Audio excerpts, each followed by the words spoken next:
Hello, adventurers. My name is Chris, and welcome back to more Dragon Age Origins. Now, last time, we survived the Fade, thrown in by a sloth demon, thinking that he could pull one over on us. No, no, not today. We gone through a number of locations, which were honestly really interesting, as sort of an introduction, like a hands-on with the Fade, because we've only heard like the concept, right, and kind of like how it's described, but to see it, right, the creation of, well, the imitation of like real world locations and concepts, but not really any of the depth or context to it, right, to try to create sort of a believable environment from like the sloth demon was creating this to kind of make it feel normal and believable to keep us in there, while he in the physical world feeds off of our actual life, our bodies. And then we got to experience like the different forms, right, because everything we know about the Fade, like the realm of spirits, right, and the fact that we learned that demons are a designation created by us, right, mortals, the living people, designated certain spirits as demons, even though they're still just all spirits, right? And the different forms in overcoming like certain puzzles, but then also like some of the combat we went into, like we fought Darkspawn and then Templars and everything like that, and it was kind of a trip, right? It wasn't too bad. It was actually pretty cool, not gonna lie. It was pretty neat. But we made it out. We defeated the sloth demon, and now we're back in the material plane. And we have officially retrieved the Litany of Adrala, which helps us resist the mind control powers of blood mages. Thanks to our boy over here who gave his life for this. Now, there's 2 codexes that we still have to read before we go and confront Uldred at the top of the tower. One of which was in not magic items. We'll get to that one. Is it magic? It had to be. Yeah, lyrium. Because we hadn't got this until we actually interacted with this as a mage character in that final fight, which was pretty cool, right? Lyrium. More than half the wealth of Orzammar comes from a single, extremely rare substance, lyrium. The Chantry believes it to be the waters of the Fade, mentioned in the Canticle of Threnodies, the very stuff of creation itself, from whence the Maker fashioned the world. Only a handful of mining caste families hazard extracting the ore, finding veins in the stone quite literally by ear. For in its raw form, lyrium sings, and the discerning can hear the sound even through solid rock. That's cool. Even though dwarves have a natural resistance, raw lyrium is dangerous for all but the most experienced of the mining caste to handle. Even for dwarves, exposure to the unprocessed mineral can cause deafness or memory loss. For humans and elves, direct contact with lyrium ore produces nausea, blistering of the skin, and dementia. Mages can't even approach unprocessed lyrium. Doing so is invariably fatal. Whoa. Oh, that... Okay. We're gonna finish this first. Despite its dangers, lyrium is the single most valuable mineral currently known. In the Defender Imperium, it has been known to command a higher price than diamond. The dwarves sell very little of the processed mineral of the surface. Blech. The dwarves sell very little of the processed mineral to the surface, giving the greater portion of what they mine to their own smiths, who use it in the forging of all truly superior dwarven weapons and armor. What processed lyrium is sold on the surface goes only to the Chantry, who strictly control the supply. From the Chantry, It is dispensed both to the Templars, who make use of it in tracking and fighting Maleficarum, and to the Circle. In the hands of the Circle, lyrium reaches its fullest potential. Their Formari craftsmen transform it into an array of useful items, from the practical, such as magically hardened stone for construction, to the legendary silver armor of King Calanhad. Well, when mixed into liquid and ingested, lyrium allow mages to enter the Fade fully aware, unlike others who reach it only while dreaming. Such potions can also be used to aid in the casting of especially taxing spells, for a short time granting a mage far greater power than he normally wields. Lyrium has its costs, however. Prolonged use becomes addictive, the cravings unbearable. Over time, Templars grow disoriented, incapable of distinguishing memory from present, or dream from waking. They frequently become paranoid as their worst memories and nightmares haunt their waking hours. Mages have additionally been known to suffer physical mutation. The Magister Lords of the Defender Imperium were widely reputed to have been so affected by their years of lyrium use that they could not be recognized by their own kin, nor even as creatures that had once been human. Whoa. Lyrium is cool as a concept, right? Because it's funny, in a lot of like fantasy, there's usually like, like diamonds, but then there's like metal, like either it's usually like adamantium, right, or adamantine, stuff like that. That's usually like the hardest metal. It's magic resistant. It's like the best thing, right? But this is even more than that, because not only is it more valuable, it's the most valuable thing, but it is also one of the most dangerous things. And I think that's so cool, right? The fact that we met a dwarf in Orzammar who has been affected by raw lyrium, right? It like messes you up, even with the natural resistance, right? So you see the way that for somebody who has a natural resistance to it still got messed up. Imagining what other people who don't have that resistance, what it would do, right? The fact that it says like for humans and elves, nausea, skin blisters, and dementia. Like, it's bad. And then mages cannot even can't even approach unprocessed lyrium because it will kill them. Is crazy, right? But that's unprocessed. When it's processed, the fact that it is essentially, I mean, it's monopolized by Orzammar. Like, Orzammar is the only like place that lyrium comes from, more or less, right? Like, I'm like 99% sure it's all Orzammar,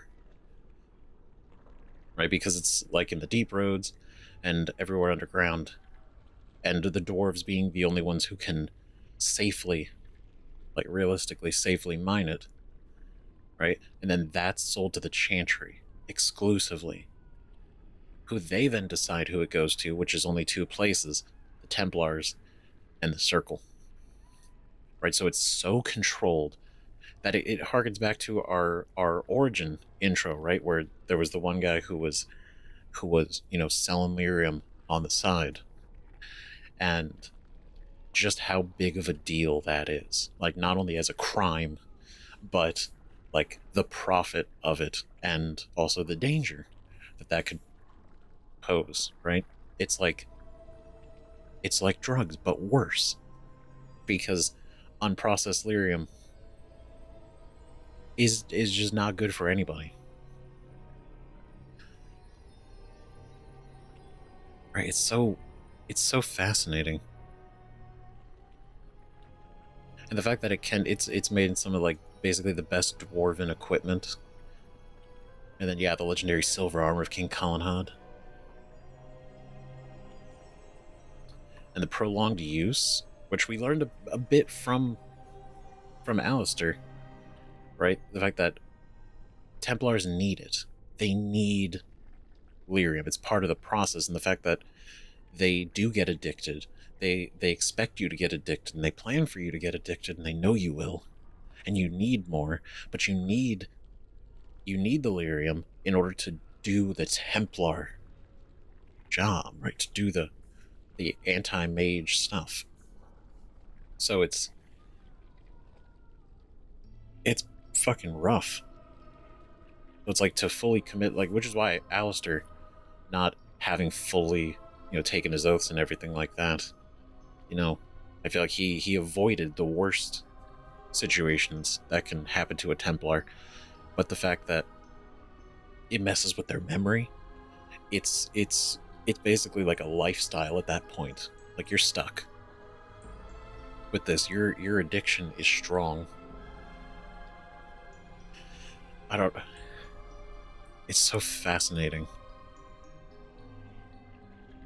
It's brutal, but it's fascinating. And then, what is it? We got this one, right? The Litany of Adralla. Adralla of Varantium dedicated her life to the study of blood magic, the academic study rather than the practice. A deeply pious mage, she was renowned in her day for having found a counter to every form of mind control, a defense against dreamwalkers, and even counterspells to demonic summons. Her efforts were unappreciated in her native Tevinter, though. However, after 3 different magisters attempted to have her killed, she fled the country, choosing to take refuge in the land of Blessed Andraste's birth. She spent the remainder of her days within the Circle in Ferelden. The Litany of Adralla disrupts the casting of mind control spells. Use the Litany whenever a creature tries to dominate another with magic, and it will interrupt the casting. Once the spell is in effect, and a character is under a Blood Mage's power, it is too late. See, this is really so that's really cool. So Adralla basically learned everything there is to know about blood magic without ever actually practicing it, but understanding it. And then to feel like it was unappreciated in her native Tevinter. Yeah, because they loved blood magic over there. They didn't like that somebody figured out how to stop it, how to counter it, and the fact that she found a way to counter every single form. Completely. Basically, with the Litany of Adralla, the Tevinter magisters who use blood magic to control would be completely useless. Right? They're still powerful mages. Like, they could still do things, but as far as like the mind control, blood magic, no.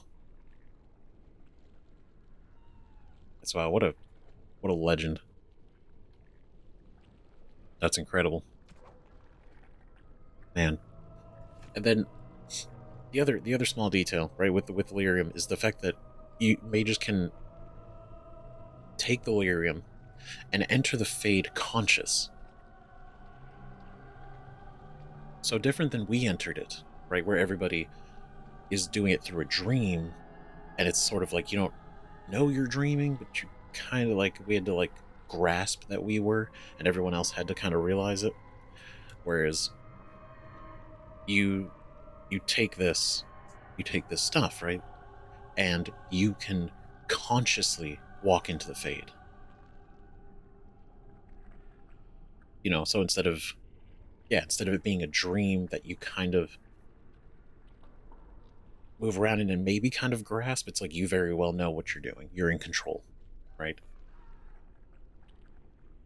I think those details are really neat, really interesting. So that's enough of my TED Talk for the beginning of this. We got stuff to do. Now, one of those things is leveling up, because we did it.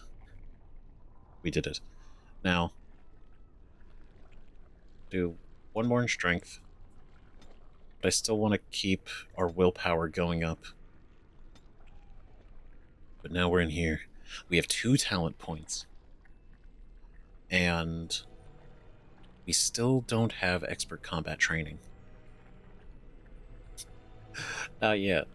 Not yet. We'll get it eventually. The next chance we get, right? So I guess the next level up, we'll get it. A task? Now, I don't know exactly if everybody needs to have the litany, but I also don't want to take the chance. So just in case, everybody is going to get the litany of Adralla on their bar. Because we know that Uldred is not only not himself right now, but also like way more dangerous. So I don't want to take any chances with the fact that he's definitely possessed, for sure, right? And the other thing that I did notice briefly is that we can use this now. We can use this now technically because our strength is up. Our strength is up because of a lot of our gear, right? +2 to strength, +1 to strength, but we got some bonuses in the Fade itself. So now we got the sword. Shit, that's cool looking. Oh, that's sick. I love how it's got girth. Look at that. Wide. Long handle. That's good. A good two-hander. That's sick. That is super cool.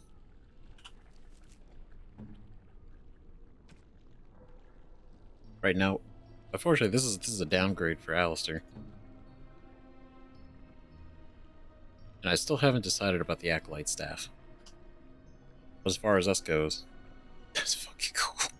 That's so good looking. Oh my god. Ah. Okay. Alright, I think... unless there's anything else in this room, I think we're ready to go upstairs.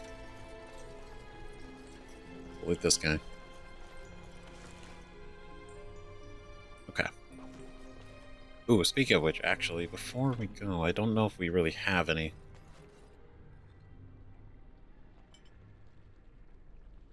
I'll just lock that, just so I don't do anything by accident. Yeah, I can't make anything.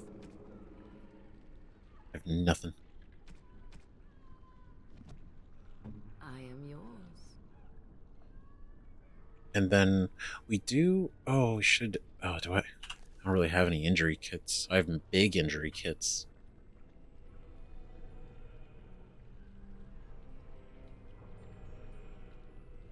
Dexterity. You're fine. Nature resistance. And attack. Might be fine? We might be fine to leave it. What can I do? Yeah, I think we're good. Oh, nope, there's stuff in here. Hold on. Wait a minute. A little bit of money. Charred corpse. Ooh, Libertarian's Cowl. 12 defense, and then a bonus to magic regen. Oh, damn. Okay, hold on.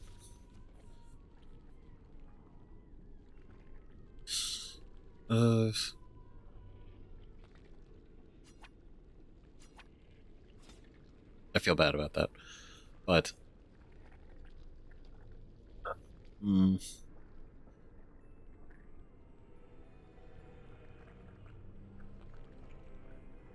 yeah, this is really I don't want to get to the bolts. Can't really go to camp right now. Oh wait, Alistair. No, I can't get. You can't wear this. That's right.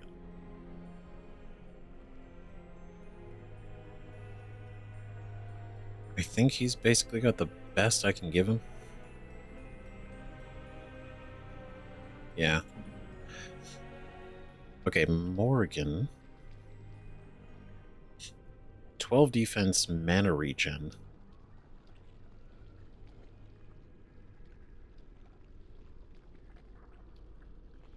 I mean, that could be... I mean, the mana regen is kind of nice, right? We lose all the resistances. I don't know. Let's see how it goes. Electricity resistance. Cold resistance.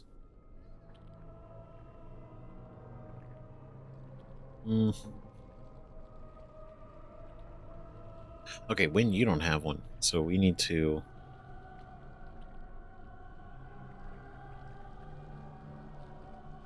give you something.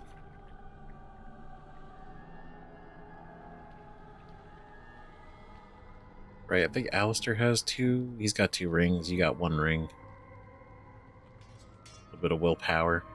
And then... electricity resistance, cold resistance. Maybe big cold resistance. Okay, very neutral.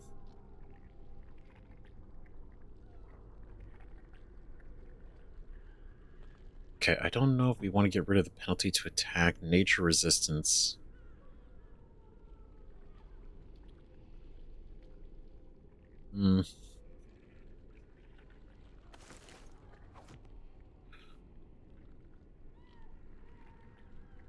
Yeah. Who's the most susceptible right now? What is this? Dexterity? And fatigue. Okay, definitely. You know what? We'll use a bigger kit. That should take both of those. There is much to do. Penalty to attack. But attack only affects like the base attack, right? Not actually like all spells.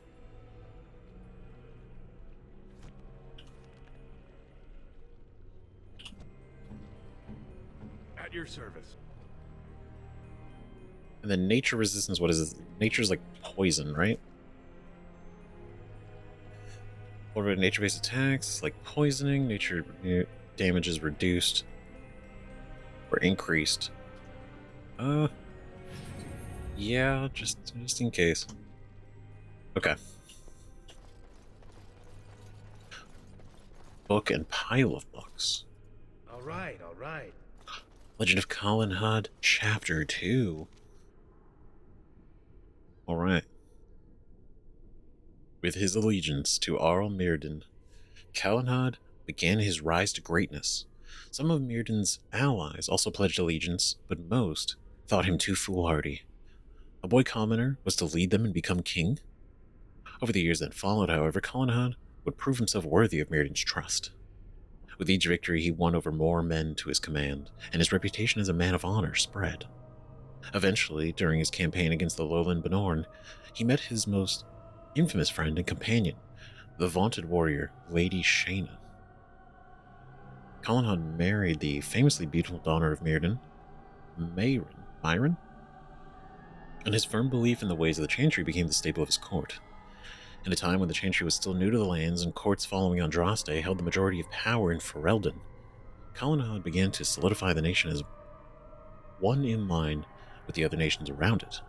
This piety eventually won over to Calenhad those faithful in Ferelden who had been waiting for such a leader. With Lady Shayna at his side, Calenhad was unstoppable, and by 542 Exalted, the war for Ferelden had come down to one final battle against the collected forces of Simeon, Tairn of Denerim, and the most potent noblemen in the land. Calenhad persuaded the Circle of Magi to come to his aid, as well as the Ash Warriors, and in the Battle of White Valley, he famously defeated Tairn Simeon and united the nation.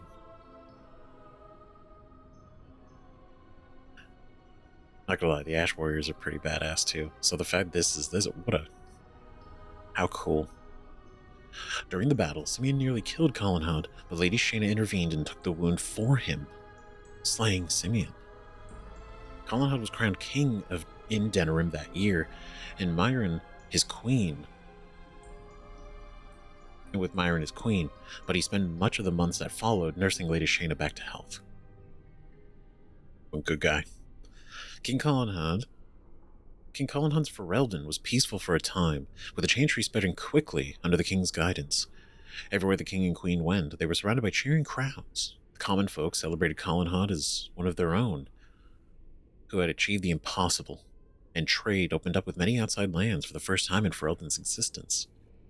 But, as with many such golden ages, it was not to last.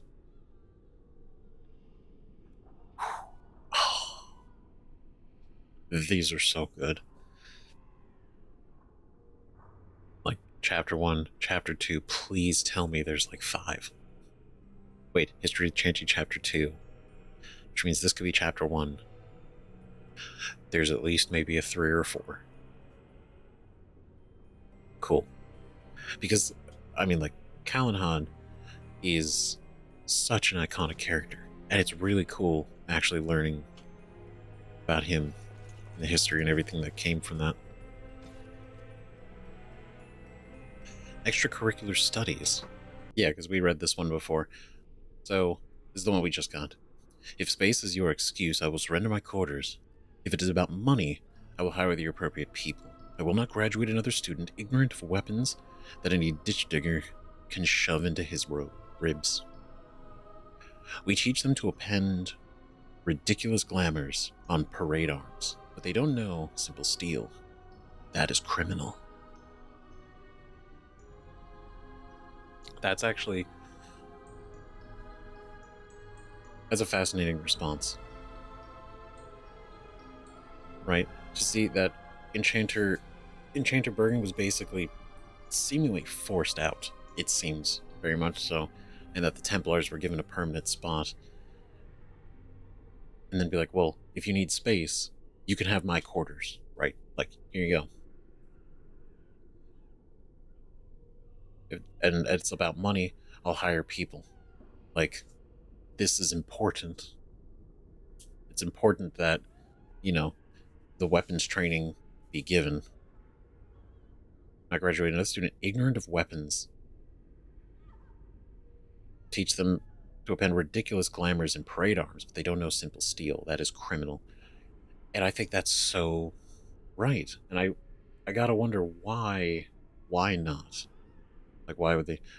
Are they threatened? Right? Because it's like they have control over the mages and they can stop their magic. But if a mage knew how to use a sword, they're like, well, we can't stop that. Then it knows how to fight. You know, is it something like that, or what? That's a good point. Because whether or not they actually need to use this, or plan to use it, or anything, I think is a separate issue. But the knowledge of it should exist, right? I mean, if you're going to teach them how to control their magic, you know, and then certain circle business lets them out of the tower, potentially, right? Then would weapon training not also be just as important? Because these are representatives of the circle. And so to get into a situation where they're just like completely useless without their magic, that's not very good. That's not very smart. But then again, it comes off completely like control rather than, you know, anything else. And so this is from Bergen, and then they're like, has initially stepped down from teaching duties. So then maybe he did step down intentionally. Right? Basically, this whole thing canceling the training. He's like, fuck this. I quit. Maybe.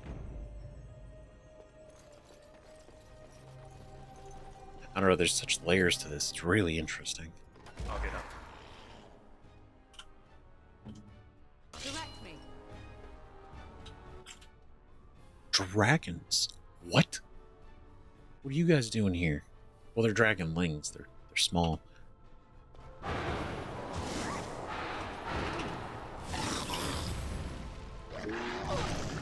Oh. Oh.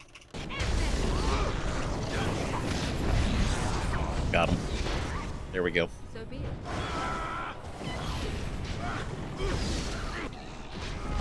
We're just swinging that thing.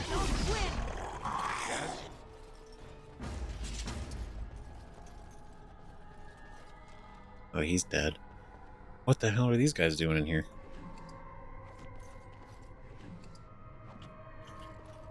Lyriums? Lyriums? Hell, great.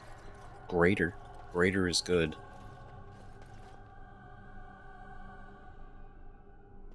What the hell?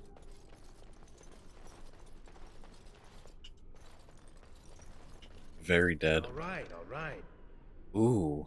War Harness. 2 armor penetration and armor. Lady of the Skies. And a beef bone. Shoulder of beef. With the bone attached. Damn. Okay.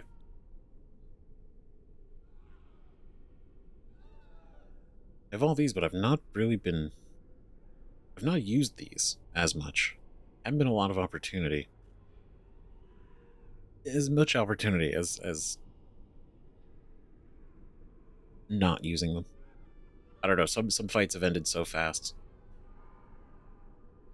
Not really thought about it.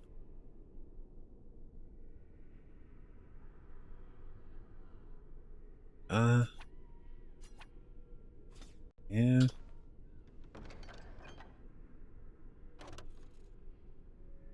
Man, I'm really full on this inventory. Okay. It's not really anything we don't need.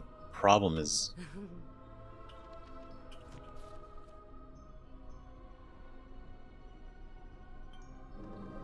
I can't make anything.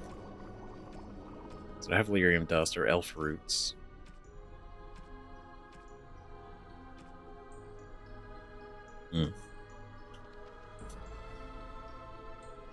I would just start, like, throwing things away, but... Because everything's money.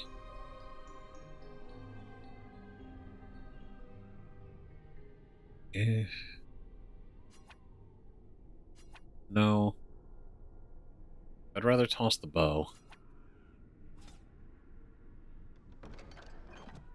This is a good gift.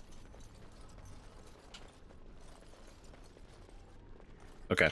Alright, let's see what else. What else? Because now there's like this whole other floor to go through. Okay. Everybody hold. I am.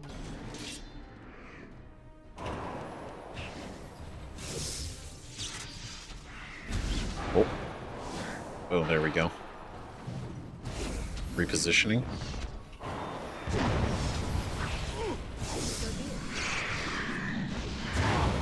Repositioning again. Oh. Wait. Perfect. Okay, then... Oh, he resisted, though. Ow.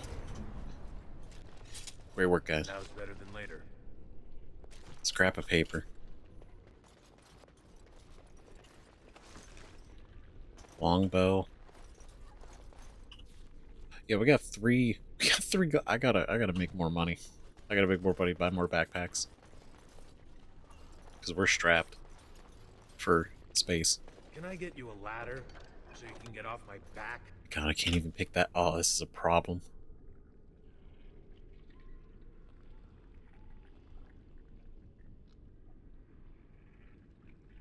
I know these are good to craft with, but I don't know if we should keep it.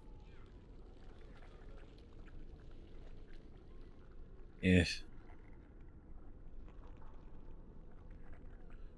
These aren't very good.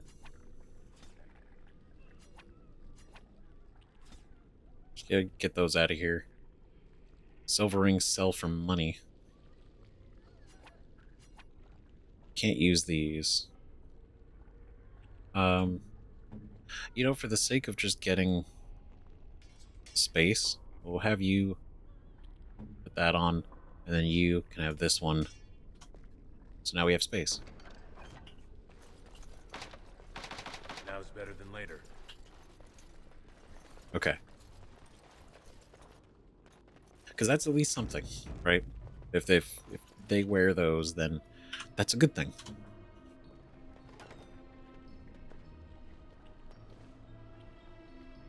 Okay.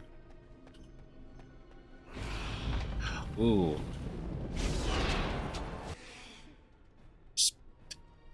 Different, exciting. Okay, hold on. Wait. There we go. Every time, man, I know it takes a second to cast, so it's like I should be probably doing a little bit better. But that's strong. That's great.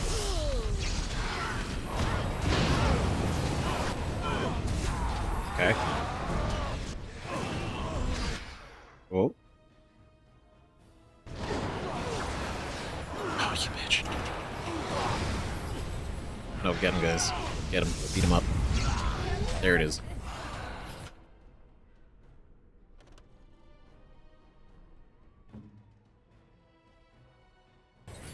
I was gonna say, dude, hit him. Hit him.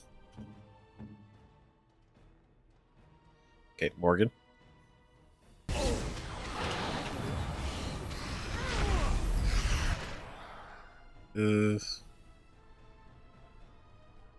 Let's see. We're gonna do Mind Blast. That wasn't great. Okay, that shouldn't hit any of them. Perfect.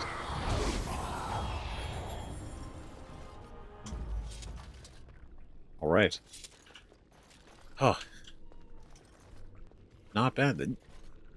They got me showing up over there. That was pretty good.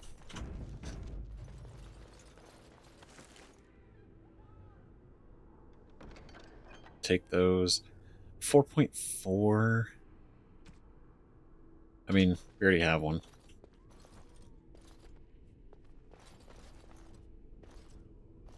Just leave that. Okay. Alright, let's do this. Ugh. He's still alive, I think. We must help him. Must we? So, okay, so going... Okay, this is... Alright. Okay. This trick again? I know what you are. It won't work. I will stay strong. You're conscious. Okay. You're not being manipulated. So you're alright? A Templar. Seems he's a prisoner. What won't work? What's going on? Who are you? The boy is exhausted. And this cage, I've never seen anything like it. Rest easy. Help is here. Ugh. Enough visions. If anything in you is human, ugh, kill me now and stop this game. You broke the others, but I will stay strong for my sake. For theirs. Filthy blood mages getting in my head. I will not break. I'd rather die. Strong man. Where are the other survivors? You're not gonna die. Not if I can help it. Don't be foolish. Not some kind of illusion. Snap out of it. I have no time for these games. Calm down. You're safe now. I don't know about that. But is safer, I guess. You're not gonna die. Not if I can help it. Silence! I'll not listen to anything you say. Now be gone! Still here. But that's always worked before. I close my eyes, but you are still here when I open them. It goes to show just how well these like visions and like mental manipulation is that, I mean, it feels real. It's so well done. Because like, we've seen it with like the desire demons, but then also, you know, the mind games that blood mages can do beyond that. So I don't blame him. Right? Just tell me where the surviving mages are. I'm real. I'm here to help you. I'm no trick of the mind. Pretty dense, aren't you? I'm real and I'm here to help. Don't blame me for being cautious. The voices, the images, so real. Did Don't Gregor blame send me. you? How? How did you get here? A lot of effort. Just tell me where this Mage send me, in a sense, defeated everything in my way. Now it's Uldred's turn. Good. Kill Uldred. Kill them all for what they've done. They caged us like animals, looked for ways to break us. I'm the only one left. They turned some into monsters and... oh, there was nothing I could do. Shit. Where are Irving and the other mages? What others? What are you talking about? Irving and the other mages who fought Uldred. Where are they? They are in the Harrowing Chamber. The sounds coming up from there. Oh, Maker. We must hurry. They are in grave danger, I am sure of it. Oh You god. can't save them. You don't know what they've become. We can't just assume they all are. If they are, then we take care of it. But presuming they are... ugh. Can't just kill them all. And you do. I don't understand. What are you afraid of? Can't just kill them all. They've been surrounded by blood mages whose wicked fingers snake into your mind and corrupt your thoughts. His hatred of mages is so intense. The memory of his friends' deaths is still fresh in his mind. He suffered pain and anguish like few have had to endure. That and his lust for revenge have confused the issue. Do not presume to judge me, Mage. I am thinking clearly, for perhaps the first time in my life. Shit. Heated. Which again, like when you witness this, you know, from like a single point of view, you know, look at it from his point of view, totally. It's like the feeling is, you know, it feels pretty valid, right? Like the dangers that a mage can do, whether they do or not, but it's what they can do. But then you actually witness blood magic, right? Them manipulate your friends, turn them against each other, turn them into monsters, kill them, and then trap you here. It's hard to not understand the resentment. What do you propose we do? I want to save everyone who could possibly be saved. Your outreach says differently. I agree with Wynn.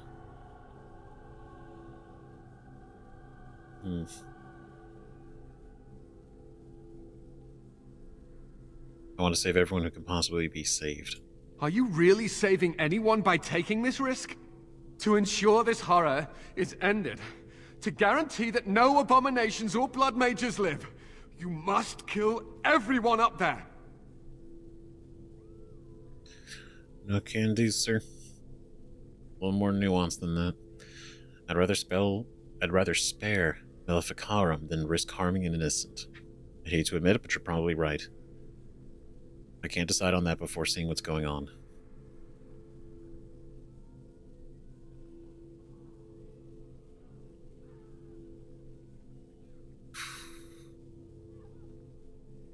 I know it's sort of like to prevent any of them from getting out, 100% casualty rate is theoretically the best. Because then there's no question, right? Whereas it's like, yeah, some innocents will be killed for this, but at the end of the day, we've prevented something worse from happening. But then at that point, you know, why even spare him? Like, why risk it? Why risk anyone? Like, oh, well, he has his own, he's in control of his mental faculties again. It's like, yeah, but he might not. Who knows? What if Uldred came down here? I don't know. It's more casualties along the way. Maybe not the best. But I get it. I'd rather spare Maleficarum than risking harming an innocent. Thank you. I knew you would make a rational decision. Rational? How is this rational? Do you understand the danger? I know full well the dangers of magic, but killing innocents because they might be Maleficarum is not justice. I know you are angry. You know nothing. I am thinking about the future of the Circle, of Ferelden. I love these conversations. Like everything, the differences, like the conversations in the last episode where we had Morgan and Wynne, two different views on being a mage and what should be okay and what not. Like Morgan saying that it's the mage's fault that they put themselves in this situation, right? And it's purely, it's so different because of Morgan's how Morgan was raised versus how Wynne was raised and how mages here are raised, and everyone's different points of views on subjects creates really interesting conversations, right?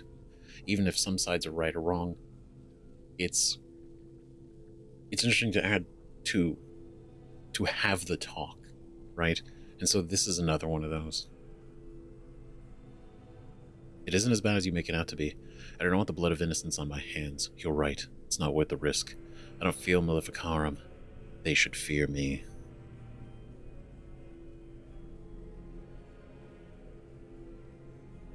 True.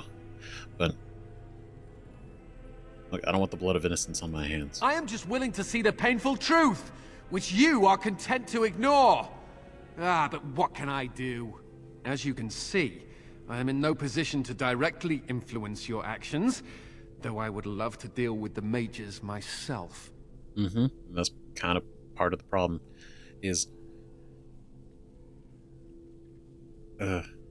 Good. Then you can't cause any trouble. Perhaps I can free you. We'll deal with you once Uldred lies dead.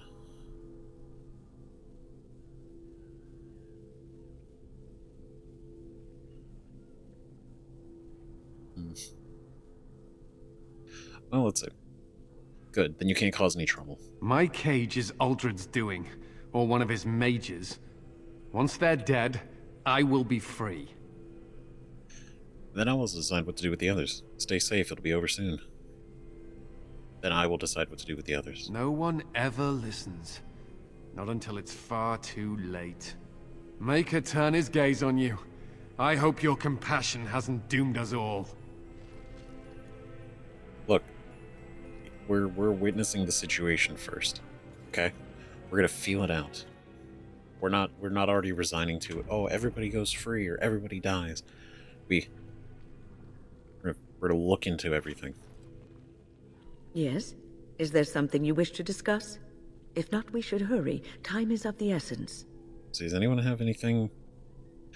Okay, we can do follow-ups. Did what happened to the Fate upset you? Yes. It was so real I could even remember their screams. Terrible screams. Thank you for taking me from that. The images are fading from my mind as we speak. I think I will be all right. That's good. Okay. So, full of questions, are you?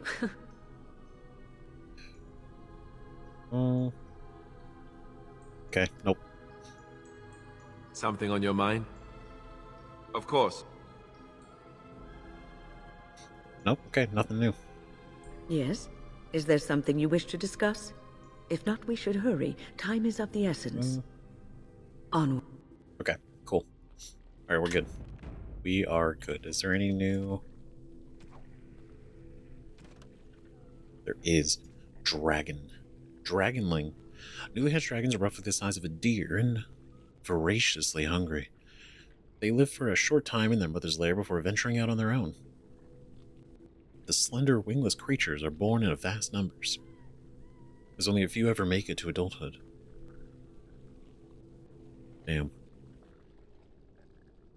We are in the dragon age, but there just seems to be a lack of dragons. Overall, like, they're not abundant anymore. Not like they used to be.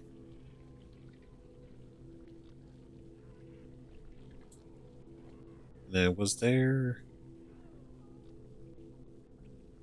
Where was it?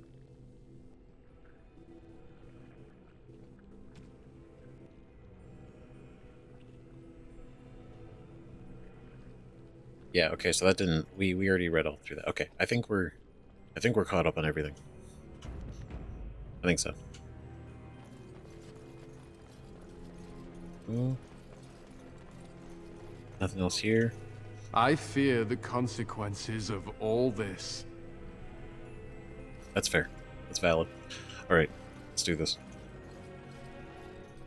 The Harrowing Chamber. Uldred.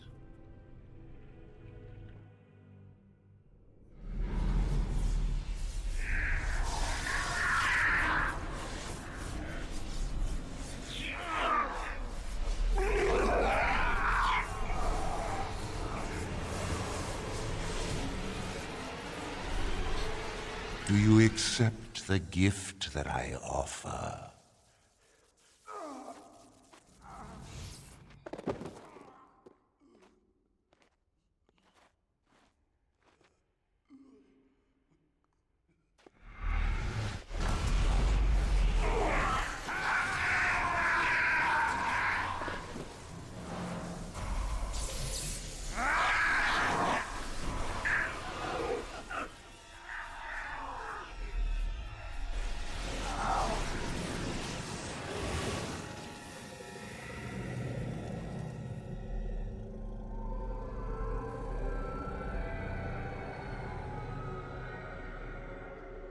Oh my god.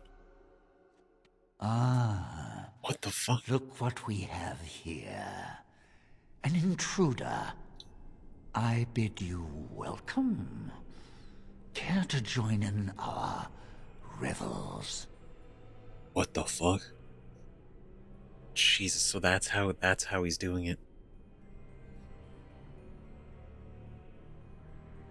So are they... Is he controlling them? Is he controlling all this?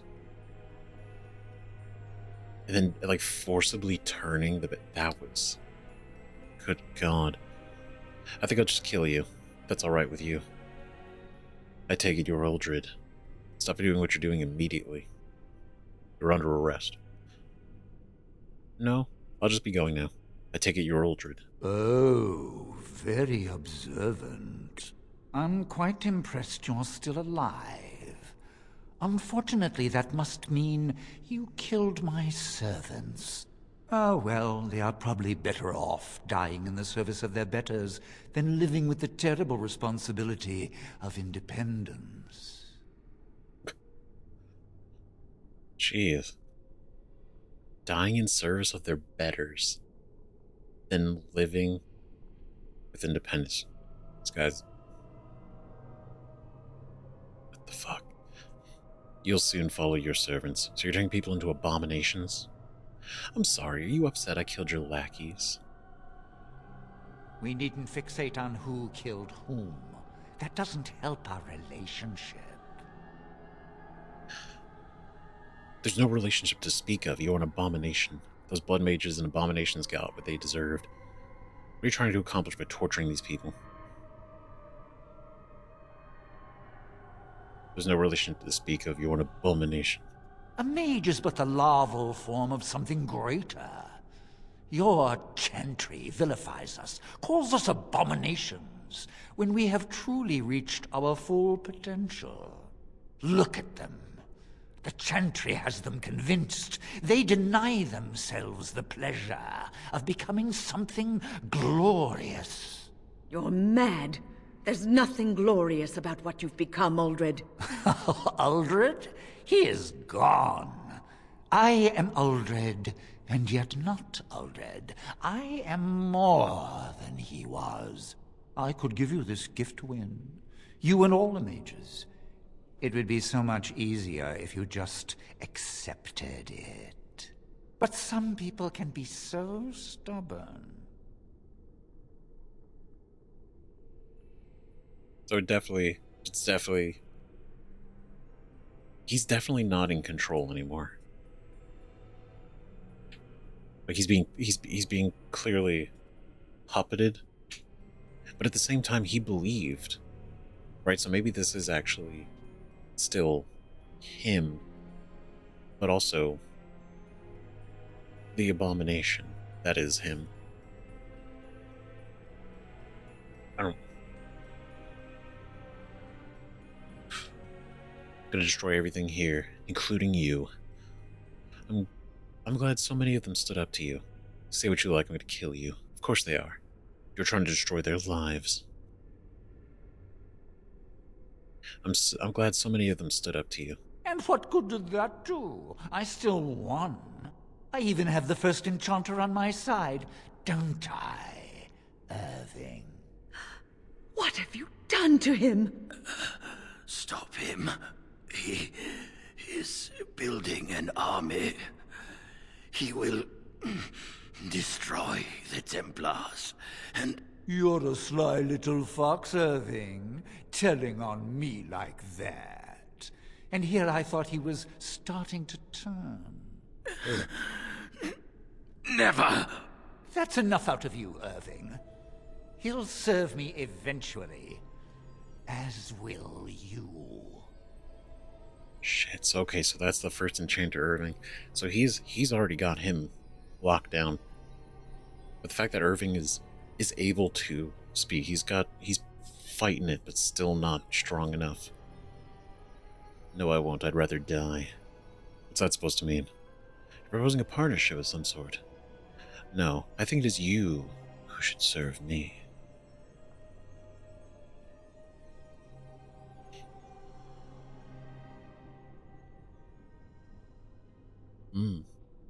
He'll serve me eventually, as will you. No, I won't. Killing you would be a waste. Your raw potential, with the strength of a demon behind it, would be unstoppable. I can do that. I can give you power and a new life. No thanks, bro. That's going too far. You die now. I'm sorry, I can't let you do that. That doesn't sound very appealing to me. I don't know, I got a pretty good thing going on. Can't say that would improve it. That doesn't sound very appealing to me. I don't think your opinion matters. That is what I've decided, and that is what will be done. Fight, if you must. It will just make my victory all the sweeter. Don't forget the litany. It will thwart Uldred's attempts to control the mages and win this fight for us. Oh. Whoa.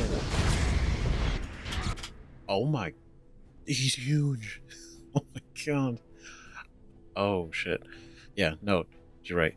The litany. Definitely gotta keep an eye on that. Are these? Okay, so there's here. There's. Ugh. Okay. Oh god. Damn it. Hold on. I gotta take the dog. So.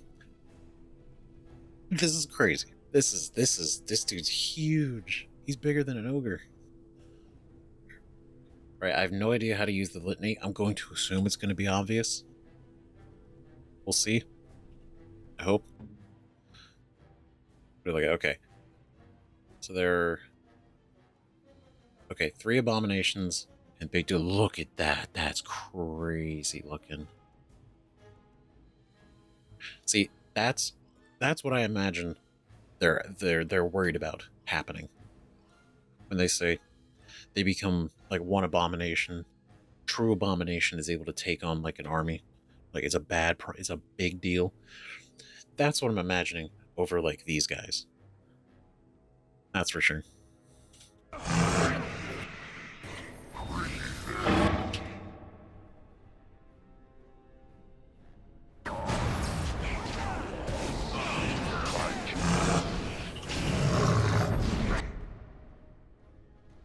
Okay. I haven't needed to use it yet.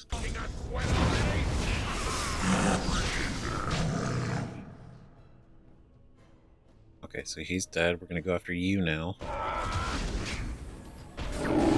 Oh, here we go. Okay.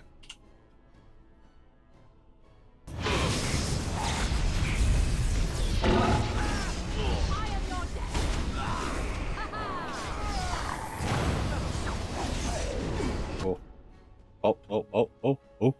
Uh-oh.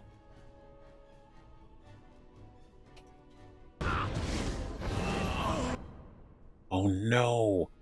Wait, did it work? Am I free? This is the whole thing. Is like you got to use it before it happens. We got Frostburst, Frozen Solid, Firebolt, Crushing, Prison. Okay, no, we okay.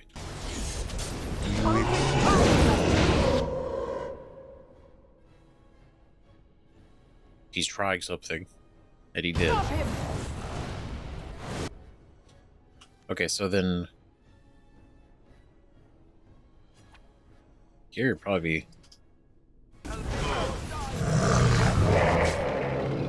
We do that, and then if everybody takes a warmth bomb, or at least you two, at least.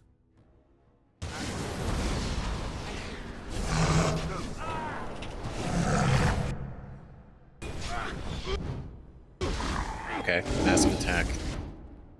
Oh, uh-oh.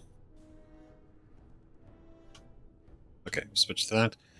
You're doing your thing. Win. Oh, win. Me. Ow. Oh god. You.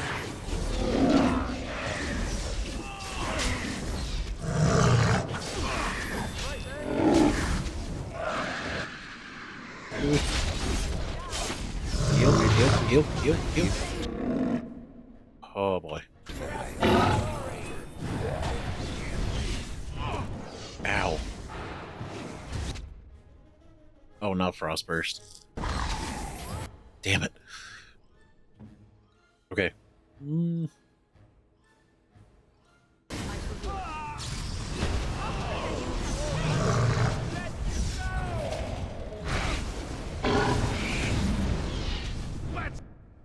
I think I might have been a little late on that.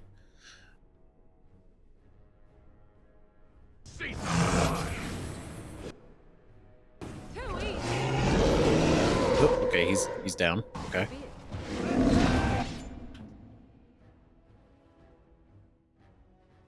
Okay, so that's Frostbolt, so okay, I just gotta keep an eye on when he's actually trying to do something.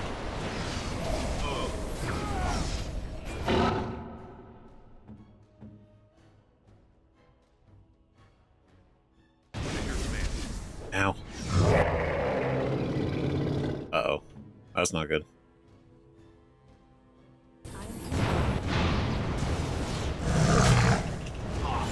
Oh. Okay, we're doing it. It's happening. It's just, oh man.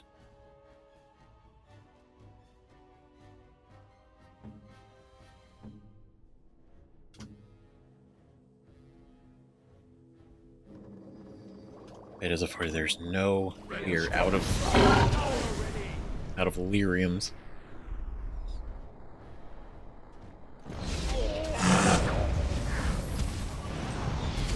Oh god. Uh-oh. No.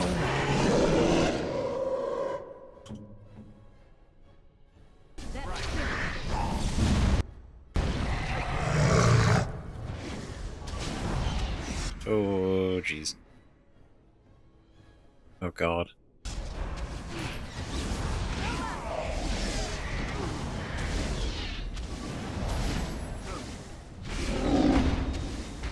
Ugh. Okay, you're almost dead.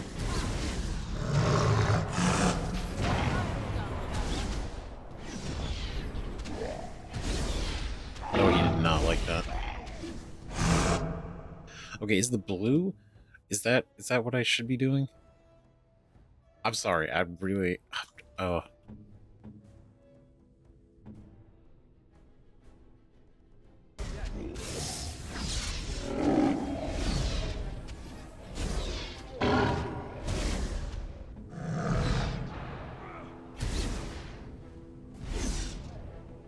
Okay, if I do this... Oh, he's done. He's done. He's over. That's it. Do something about it. Hell yeah. So that was a pride demon. That's cool. That's a cool one. Let me explain what it is to face a pride demon, my friends. He may scoff and say that our talents exist only to face mages, but he will encounter demons often. They'll be summoned by a maleficar and bound to do his bidding. And while at times they will be forced to be into the possession of a host, they will also face you in their true form. A powerful opponent indeed. Do not underestimate it. Pride is powerful and intelligent. When we have encountered one in its true form, its most common attacks are bolts of fire and ice. Fire they will use to burn an opponent in the magical flame. Will combust anything you wear regardless of make. Ice will be used to freeze an opponent in place. Be cautious, for they enjoy employing this against warriors in particular. I felt that. More than one group of Templars has made a mistake of attempting to overwhelm a pride demon and suffered the consequences. Believe me. And if you think having the aid of other mages will assist you, you are wrong. Pride demons can render themselves immune to magic for short times, and are adept at dispelling magic that is cast upon you. As such, as we Templars are able to disrupt spells. Think on that for a moment, my friends. Be wary of how prideful you become, lest you find it too much in common with such a fiend.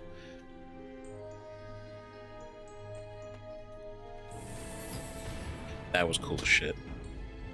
What a cool looking, what a badass thing. Got it. Oh shit. Cinderfell gauntlets for a mage. 20% fire damage.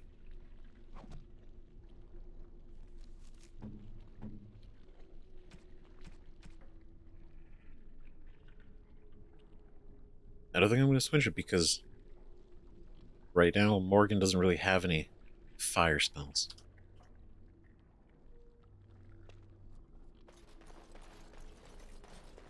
Damn. It's a cool place. It's unfortunate that it was tainted and so many lives lost. My god, First Enchanter Irving, he's alive. Oh, Maker, I'm too old for this. Irving, are you all right? I've been better, but I am thankful to be alive. I suppose that is your doing, isn't it, Wynne? I wasn't alone. I had help. The Circle owes both of you a debt we will never be able to repay.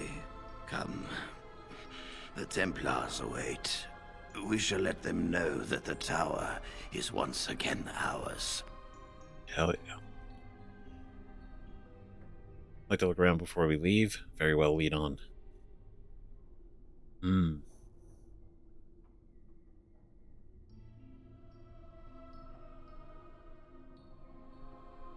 I guess there's not really anything we need to go look for. Where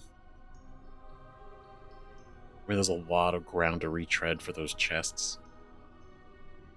I don't even have any space anyway if I wanted to. Very well, lead on. I'll need you to guide me down the stairs. Curse whoever insisted the Circle be housed in a tower. So that's a lot of stairs. Maker's breath. I did not expect to see you alive. It is over, Gregor. Uldred is dead. Uldred tortured these mages, hoping to break their wills and turn them into abominations. We don't know how many of them have turned. What? Don't be ridiculous. Of course he'll say that. He might be a blood mage. Don't you know what they did? I won't let this happen again. I am the Knight Commander here, not you. You let him know. Like, I get it. He's fucked up from this whole situation, but it's kind of the reason why. It's additionally the reason why, you know, maybe you shouldn't be making decisions, because you're emotional, you're heated, you've seen shit, right? You're not thinking clearly. You're thinking very rationally and emotionally. What was the Knight Commander think then? If you spare even one blood mage, we may regret it later. I believe order has been restored to the Circle. Well, what does the Knight Commander think then? We have won back the tower. I will accept Irving's assurance that all is well. But they may have demons within them, lying dormant, lying in wait. Enough! I have already made my decision. Thank you. You have proven yourself a friend of both the Circle and the Templars. Hell yeah. And what about the Darkspawn? They require aid. I promised you aid, but with the Circle restored, my duty is to watch the mages. They are free to help you, however. Speak to them. Okay. So we won't have the Templars backing us, but we can have the mages potentially. I mean, the first enchanter. I thought the Templars were in charge of the Circle. What will the Templars do? For now, I will have to oversee a sweep of the tower. There may be some survivors, and we should do our best to tend to them. Please excuse me. And Irving, it is good to have you back. I'm sure we'll be at each other's throats again in no time. Right. I mean, again, these guys basically are the not literally, but kind of the jailers of the mages, you know? So even though he's kind of chill, you know, they still have authority over even the first enchanter. Look, Colin, I get it, man, but no. I'm glad I'm still alive, but the Circle's future still remains to be seen. Okay. Here we are, the tower in disarray, the Circle nearly annihilated. Oh, it could have been much, much worse. I am glad you arrived when you did. It's almost as though the Maker himself sent you. Almost. But yeah, you could hear how rough he is.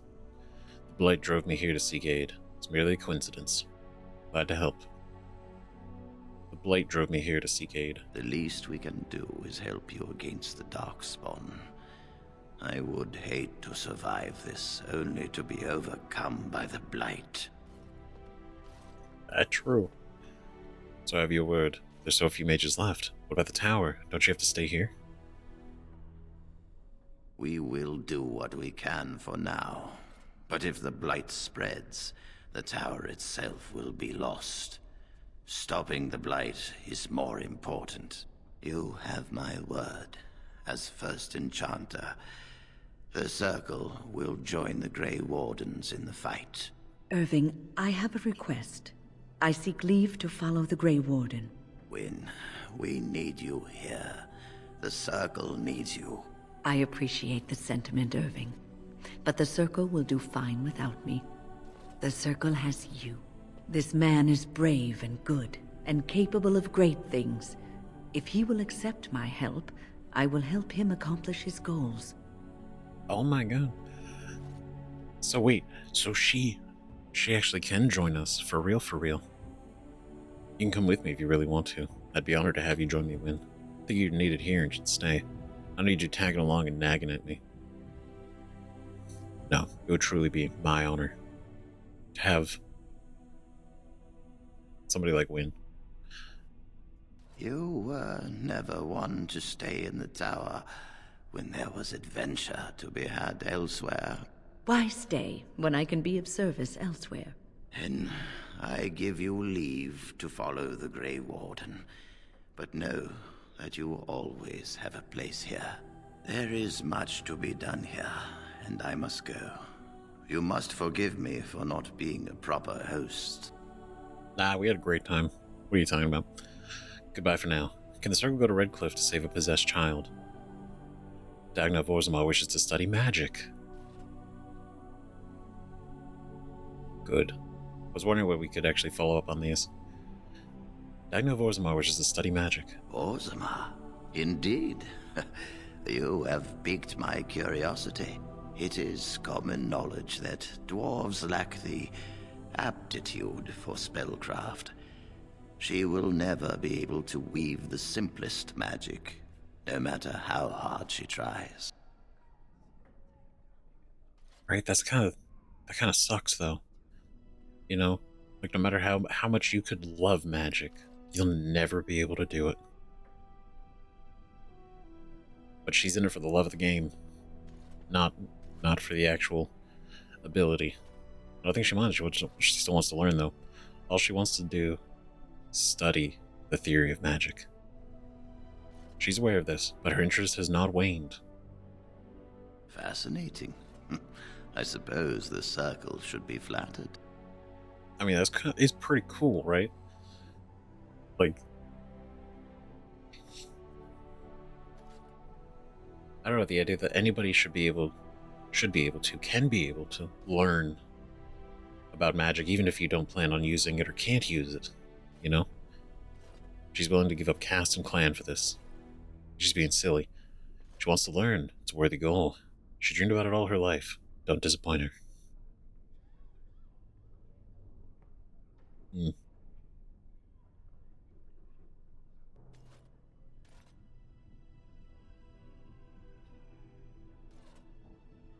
This is a big deal, though, because I mean, like, giving this up once she becomes a surface dwarf, right?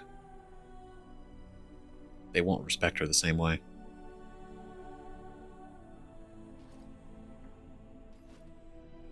Don't disappoint her. I don't know. These are good.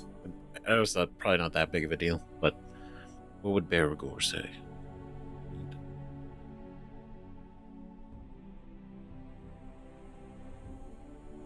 She dreamed about it all her life. Don't disappoint her. She's willing to give up caste and clan for this. She wants to learn. It's a worthy goal. It's a worthy goal. I cannot deny anyone, dwarf or human, the chance to learn. Knowledge should not be withheld from those who seek it. Tell Dagna of Orzammar that this path will not be easy. But if she chooses it, then she is welcome here at the Circle. She will live and study with the Tranquil, and perhaps the apprentices, when it is appropriate. That's so cool. Hell yeah. That's awesome.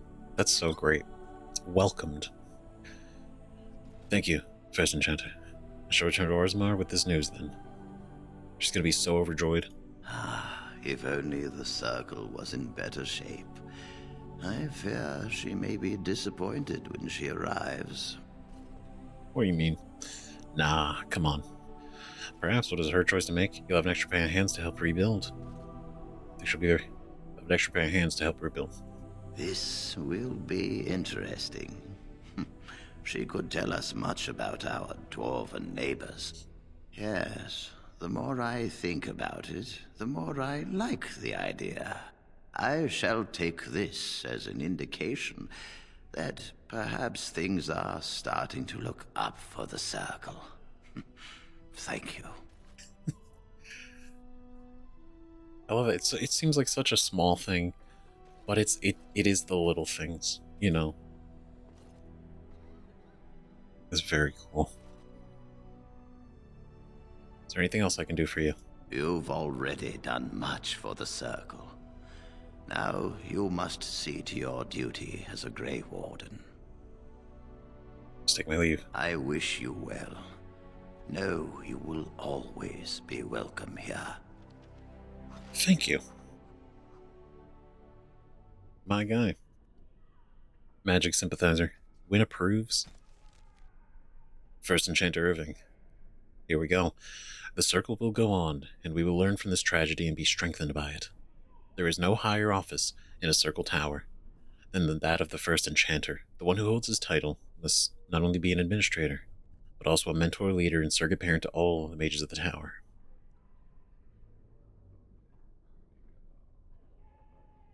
I feel like we read this already, but Irving has proven himself to be all these things, with an added dose of cunning.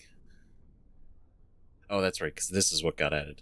Although much of the Circle was destroyed by Uldred's abominations, Irving survived and plans to rebuild what he can.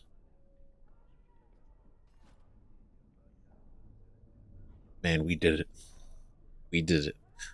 We came here seeking aid for Connor, and ended up saving the whole Circle, and recruiting the mages. into our, well, soon-to-be army against the Blight. Welcome back, friend. You'll be glad to learn that the Circle is well on its way to recovery. I'm glad. It's only been a few minutes and it's already looking good. Let's see. Can the Circle go to Redcliffe to save a possessed child? The child is possessed. But killing the demon would mean killing the... Unless you intend to enter the Fade. Yes, it can be done with a group of mages. I shall gather what mages I can, and we shall leave promptly. A life is at stake. Cool. Hell yeah. Alright, good start. Fantastic. Look at us, guys. Look at us go. Something on your mind? Of course. Nope, nothing. Anyone else got any? So, full of questions, are you? Any follow-up thoughts? Nope. So, tell me, how did you become a Grey Warden? Oh, cool. Nice. Short story, I met Duncan, he liked me. It's better to be a countless tunnel rat in Orzammar. I have learned a little of the strict caste system of the dwarves, and I apologize for saying this, but it seems terribly backward. Regardless of what happened in your past, I am glad you found a place with the Wardens, as I'm sure you are too. Agreed. Absolutely. Orzamar's too small for me. I'm bound for greater things. Of course. Ancestors. It's nice to be seen as something other than a brand. I show that I can show the strength Duncan saw in me. I'm happy as long as I get to test my steel in battle. It's nice to be seen as something other than a brand. Sometimes it gives me comfort to think that everything will end up the way it's supposed to. That it will be all right. You were chosen. You survived the joining when others did not. Perhaps it was meant to be. That's a nice way to think about it. I must ask, what does being a Grey Warden mean to you? Oh. Ah. Good questions. He's been chosen to do something important. Glory and honor on the battlefield. I suppose it's about killing as many Darkspawn as possible. Means that everyone needs to show me some respect. I don't know. Does it have to mean something?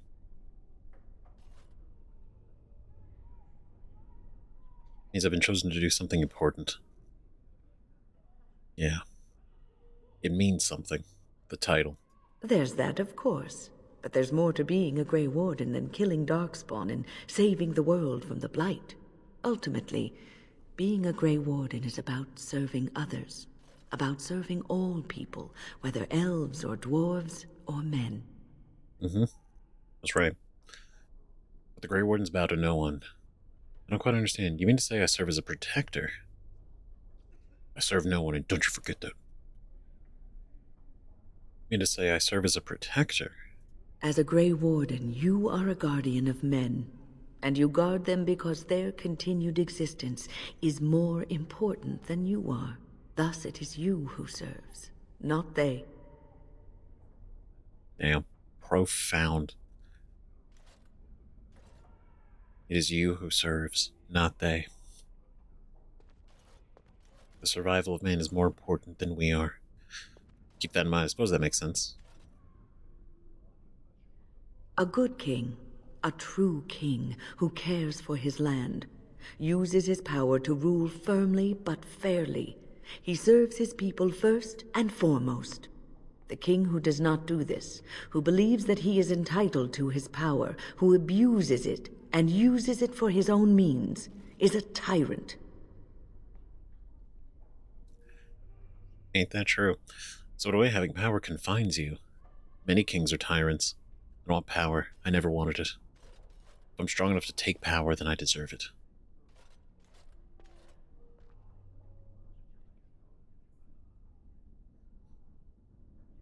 In a way, power confines you. Many kings are tyrants. But not all kings are tyrants.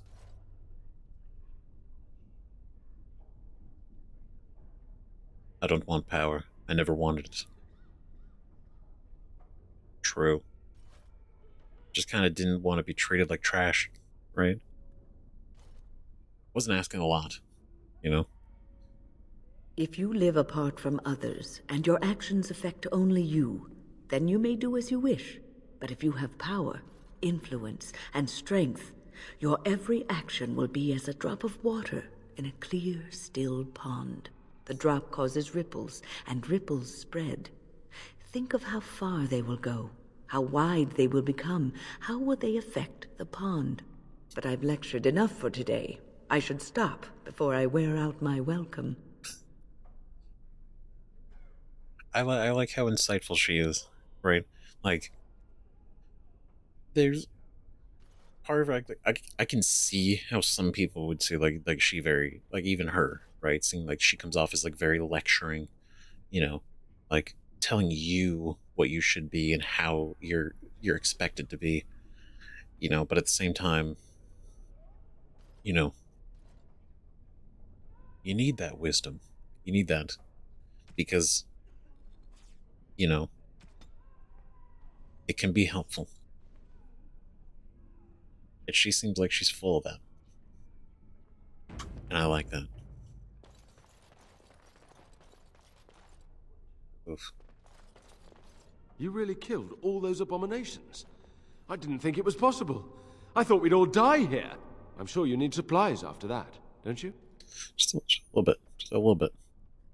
All right.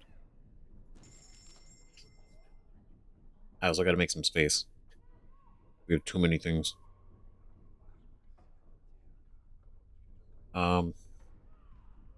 Okay, so I'm just gonna go ahead and get rid of that. I'm gonna keep that.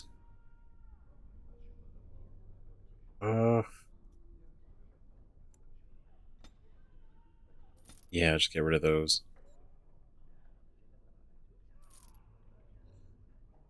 The helmet, the boots, Templar armor. Alistair will wear this one day. Morgan's robes.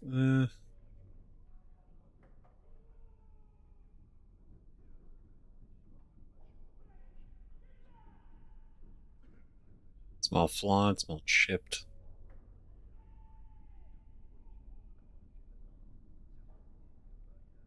Or I guess I can get rid of the chipped, right? Because it's weaker.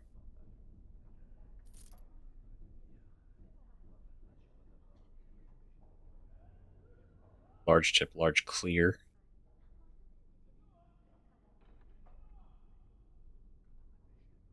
Yeah, we'll get rid of that one. Just want to get rid of one of you. Actually, I should probably get rid of both, right? Because these are both armor.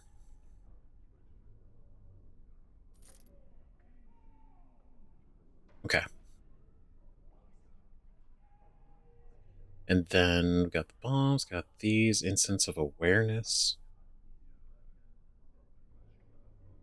These, a lot of crafting.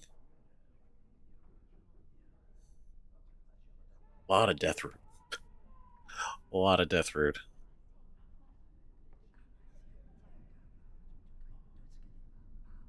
Let's see, what I do want us to have.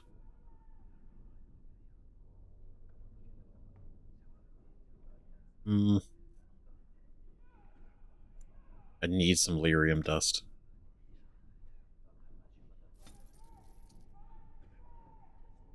Of arcane technique. I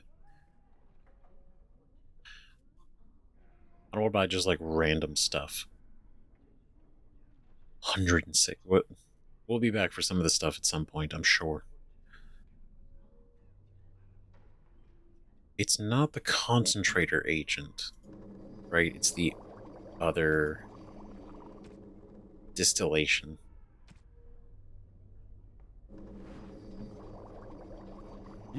I'm sure you need supplies. Okay, I need some flasks. I don't think you sell flasks. You don't. I see. Oh, but wait. I'm sure you need supplies.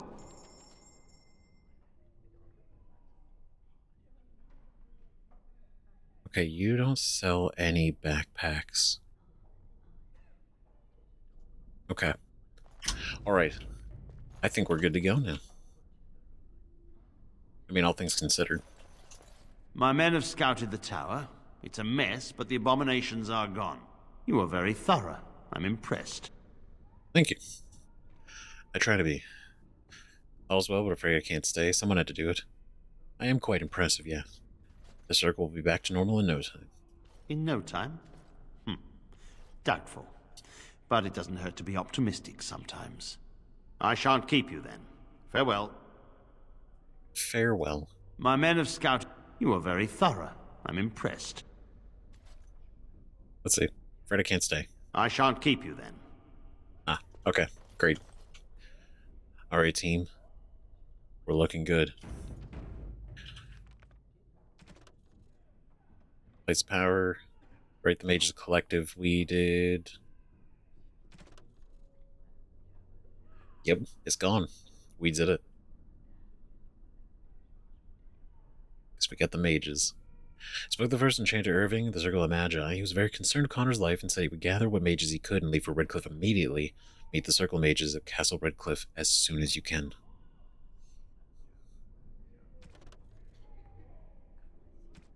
And then here, we can go tell Dagna now. That's great. Alright. Let's see. So let's go back to camp real quick. The Blight. How will you end it? Yeah, really getting right into this. What do you guys thought? I thought we just asked the Darkspawn to please leave. We had to fight the Archdemon. Is that all? It is surrounded by an ocean of Darkspawn. How will you reach it? If you reach it, how will you slay it? You say you are a Grey Warden. I have heard stories of this order. Yes. Wait, you doubt I'm really a warden? What have you heard? What is it? What have you heard? Great strategists and peerless warriors. That is what we hear of the Wardens. So far, I am not impressed. Okay. Ouch. I'm not here impressed. What? Think I could do better? I'm new to the war. I'm new. I just started. What, you think I could do better? Yes.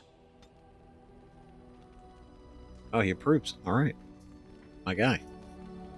Yes. Question. I am hardly surprised. Never mind. Very well. Alright. As you wish. Good talk. Oh, Sten, I really want to bring you to more places. We do. Enchantment? Enchantment. Enchantment! Yeah. Because we need to get some gems in here. Let's see. Flame or lightning damage. Electricity damage. Spell resistance. And... I think that'd be cool.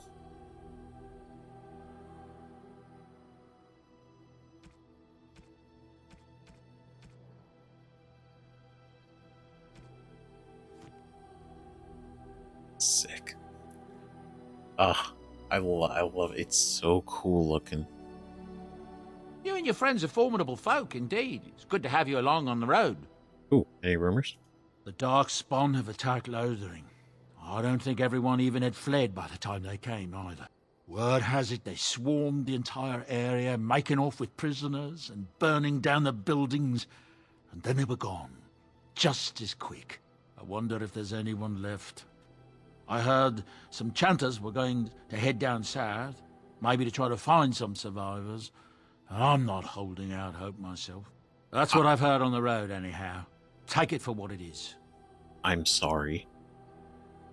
Lothering got attacked recently? I'm sure you'll be pleased with the goods my boy and I have collected, and with your discount. Okay, I feel like we gotta look into that too, right?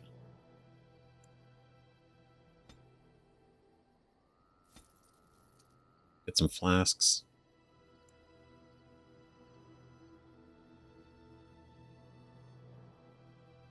Do 6. Oh, 7 gold? Shit. Oh, man. Unfortunate.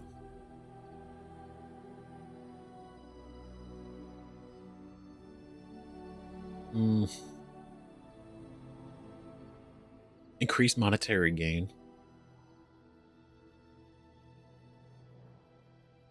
Stamina regen, nature resistance. Blood dragon plates.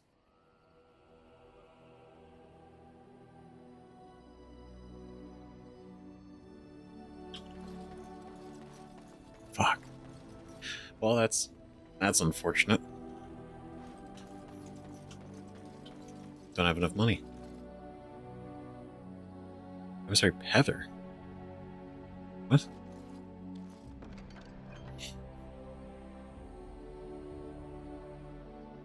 Okay, I'm going to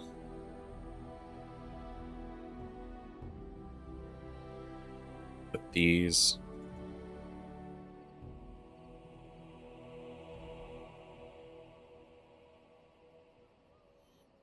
Okay. Go put those in there. Put away the chase and flap. We could sell that too, but Morgan's robes.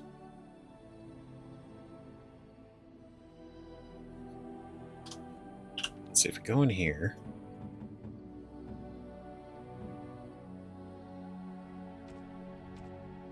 Do armor wise.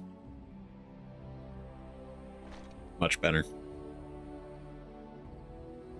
Cold resistance, physical resistance.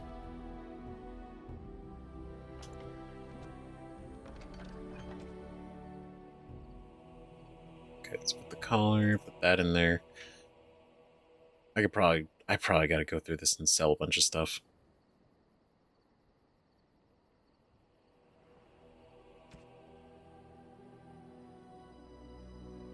Let's see. Give that. Don't know about that. Not sure about the rune. Or a book. Or that. Gold bar. Not too sure.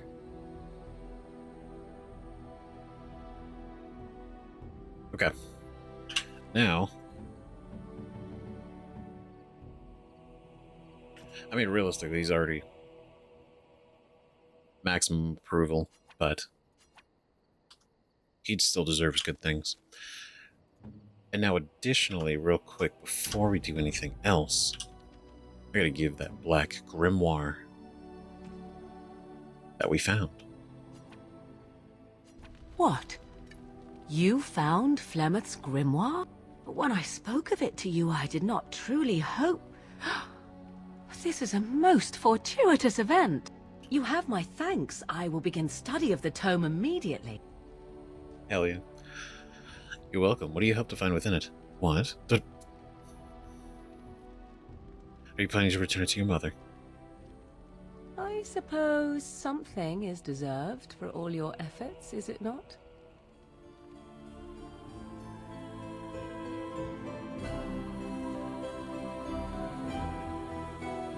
I do not intend to squander this opportunity to learn more than Flemeth wished me to know. This should be interesting. I agree. Morgan approves +9. Maxed. Maximum. Max. Look at us go. That's what we're talking about. Now you, I gotta figure out. Something on your mind? Of course.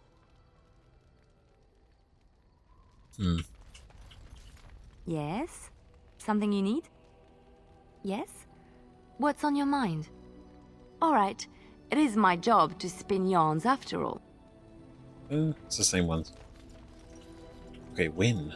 Oh, it's been a long day. Rest would be welcome. So true. Are you alright? Yes, you should get some rest. Are you alright? Yes, yes, of course. I am just a little weary. As you may have noticed, I'm no spring chicken. What are you talking about? Come on. No, you're a person. You're no chicken.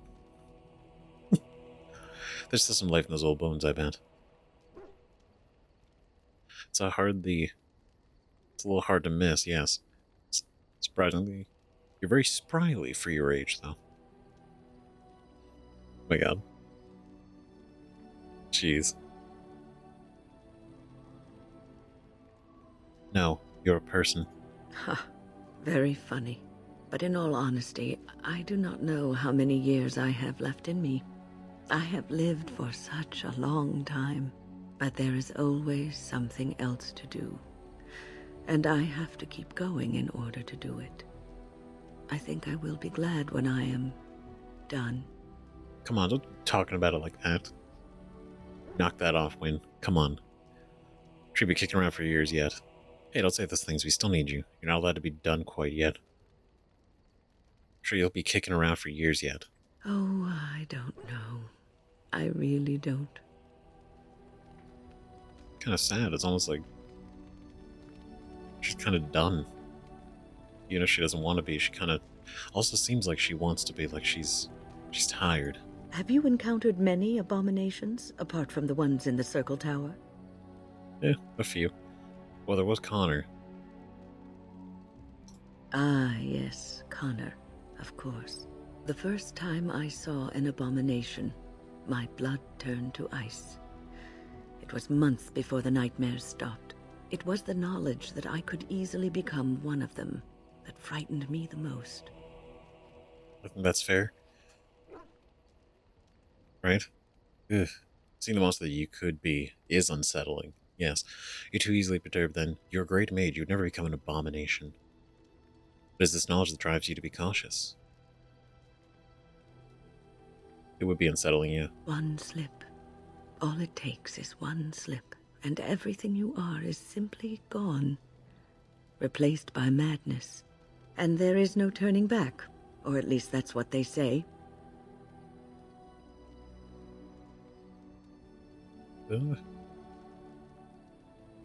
Yeah, not... Once it's like fully happened, it doesn't seem like there's a way to go around it, yeah. You have doubts? Of late, I have begun to wonder if there is any way an abomination can be cured. Or if a mage could be so possessed and still retain their sanity, their humanity. It's a good question. If one retains one's humanity, one is not an abomination. You cannot let them be simply because they might get better. What are you curious about? If one retains one's humanity, one is not an abomination. So profound. But I mean, that's the thing, is like asking those kind of questions and then working to find those kind of, is it possible, right? Is how you get things like, you know, the Litany of Adralla. Stuff like that too. To look into things that maybe some have considered just like a fact. And learning the different facets of it. Maybe theoretically you could find a way to remove the demon, you know, once it's really set in. Maybe we just don't know how. Yes, it is madness and cruelty that define abominations. If those are lacking, if the mage remembers the person they truly are, then they are not an abomination. I never saw that. Thank you for showing me another way of looking at it.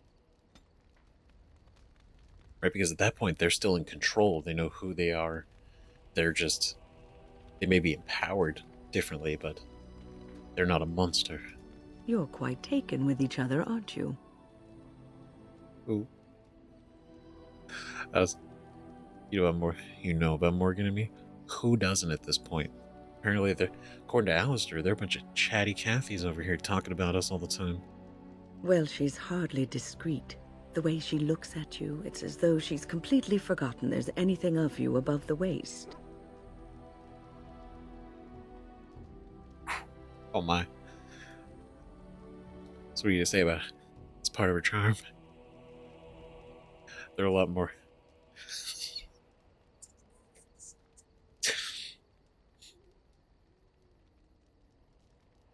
That's really funny. I almost have to. There's a lot more people. Oh, sweet maker. Is a little decorum too much to ask? You brought this up. Sorry, Wellstream. It's easy to get to you. Moving along now, I've noticed your blossoming relationship, and I wanted to ask you where you thought it was going. She is a cunning woman, a Maleficar. She will use you for her own ends. I know, that's kind of the perk. Right? There's more to us than that. You don't know her. It's not your right to judge. No, I trust her. She can certainly try, but she will fail.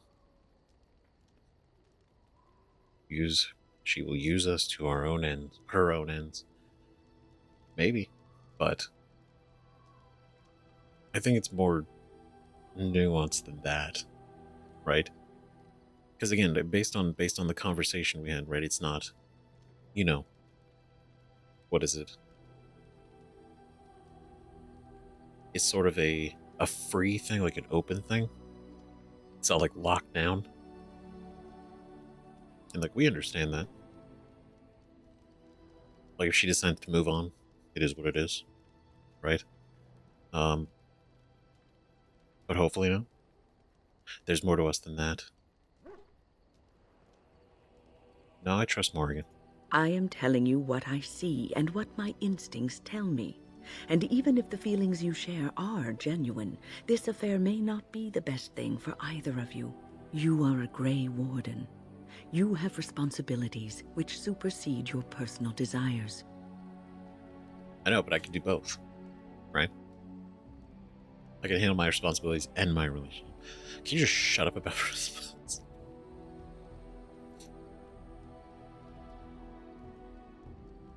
I see what she means when she's like, I'll stop lecturing. She's quick to lecture. And I can understand this comes from a place of care, concern, right?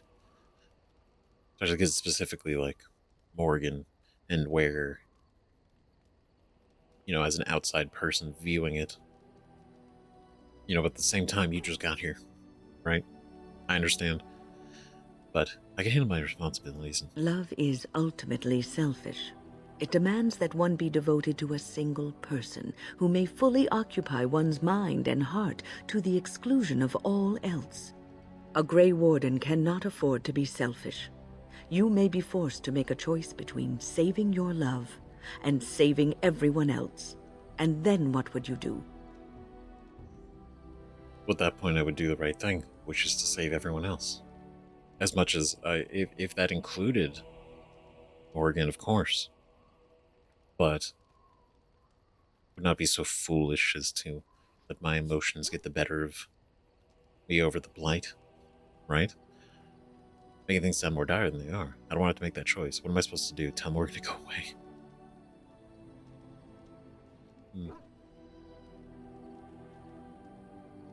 These aren't great choices. You're making things sound more dire than they are. I don't want to have to make that choice. What am I supposed to do? Tell Morgan to go away? Keep your nose out of this. I don't want to have to make that choice. Nothing is certain. Not in these times. You cannot take anything for granted. I want you to be aware of this. I am. Absolutely. I'll consider what you have said. Are you trying to get me to end this? Morgan, I can handle whatever comes our way. I'm old enough to think for myself. Thank you very much. Right? Thanks, Mom. I'll consider what you have said. I am just trying to minimize the suffering that may come to either of you. I have given my advice. Do with it what you will. Damn. She hates this. Oof. Is there something you need? Why did you want to stay at the tower? The Circle is in good hands. Irving knows what to do, and he doesn't need me underfoot. For now, I will support those that battle the Darkspawn. I do feel I left things unfinished in Ostagar. There is so much left to do, and I would be part of it. I'm glad you're here. But you left the children. Glad for your company. The Grey Wardens, all 2 of you, need all the help you can get. I will see this through to the bitter end, and after that, if I am still left standing, then I will return to the Circle. All right. What do you mean, if? There's no if. You should be able to return if you choose. I wanted to make sure you really wanted this. No, of course I don't. I'm old and unsure of what I'm doing. Actually, I'd rather be in a warm chair in the sun, being served pudding or some other easily digestible food. Same. But, sorry I didn't mean it that way. I didn't mean it that way. Well, that could be arranged. Sorry I didn't mean it that way. I know. I was just teasing. The ability to laugh at myself is something I developed too late in life. But to allay your fears, yes, I am sure this is what I want. Okay, cool. We've evened it out now. I understand her concern with Morgan. I do. And sort of like it's not even like really specifically her, it just kind of happens to be. But it's the idea of like distraction, right? Getting in a position where, you know, instead of it being focused on the mission, you now are splitting the focus between the mission and person. And, you know, if the situation comes to it and you have to pick one or the other, the fact that that is a choice is a concern. You can think from her point of view, right? The fact that you have to question it. You would question it, right? I get it. Is there something you need?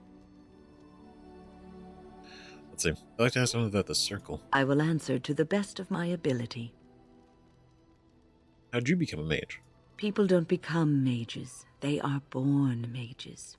The talent just surfaces later. But you are asking how I ended up at the Circle. I was brought there by the Templars, just like many of the other apprentices. I don't remember very much. I was very young then. Okay. Brought there by the Templars. Right, because like we were talking about the last couple episodes, like the way we learned, you know, when your magic manifests, right, as a child, you are obligated to go to the tower. You're obligated to go to the Circle. Your parents are obligated, legally required to send you to the tower the second they find out. Right? Because if you're like, oh, you have magic and you didn't know, right? Your parents didn't know. That in itself isn't the issue. It's the fact that you have to send them away right away, which, you know, tears apart families. And in Connor's situation, right? That one's very particular because he's essentially the heir to the seat at Redcliffe, and so him being a mage, he'd have to give that up, right? Based on the rules. But isn't that kind of crazy? Because then at that point there is no heir to Redcliffe. So what happens, right? The fact that him being a mage and having to give that up supersedes, you know, the position, you know, him being the only heir, right? And there's no flexibility in that. So that would essentially put Redcliffe in a really bad position, right? If Connor had to be sent away. And thus, would that make them have to have another child in hopes that it's not a mage? So that they could have an heir? Right? Because that just seems like so kind of a mess. Right? Aside from the fact that it's completely messed up, like ripping apart families and stuff just because of that. But regardless, right? Makes sense. Brought by the Templars, like other apprentices. What about your family? I didn't have a family. I never knew my real parents. My earliest memory was of hiding in a hayloft on a farm, trying to keep warm. I was found, and the farmer's wife was kind enough not to send me away. But they had children of their own, and I was never made to feel welcome. The eldest son was the worst. He was always calling me a stray, and throwing anything he could get his hands on at me. And I don't know how it happened, but one day, he just found his hair on fire. Fortunately, there was a large trough nearby. Somehow. Serves him right. Was he seriously hurt? He was lucky. I would have done much worse to him. One day he just found his hair on fire. Wow. That's so tragic. I feel... Wow, that's really sad. Poor young Win. Lil Win. Serves him right. He ran screaming, dripping head and all, to his mother. I was shut up in the barn with a bowl of water and a crust of hard bread. The Templars arrived several mornings later. Dan, did they report you? What happened when you arrived at the tower? What a terrible experience for a child. Were the Templars mean to you? One of them ignored me, but the other was kind to me. He gave me sweets and even sat me on his shoulders once when I wanted to look over a high wall that ran along the road. I'll never forget the moment the Templars led me into the entrance hall of the tower. I had never seen anything so grand in my life. I stopped being afraid then. I knew I was home. See, that's kind of nice to know, right? That even though they have to go out and they have to collect these mage children, at least sometimes, right? They don't treat them terribly. Because they just treat him like a kid, you know? It's like they don't know this power any more than, you know, anyone else at that age. So,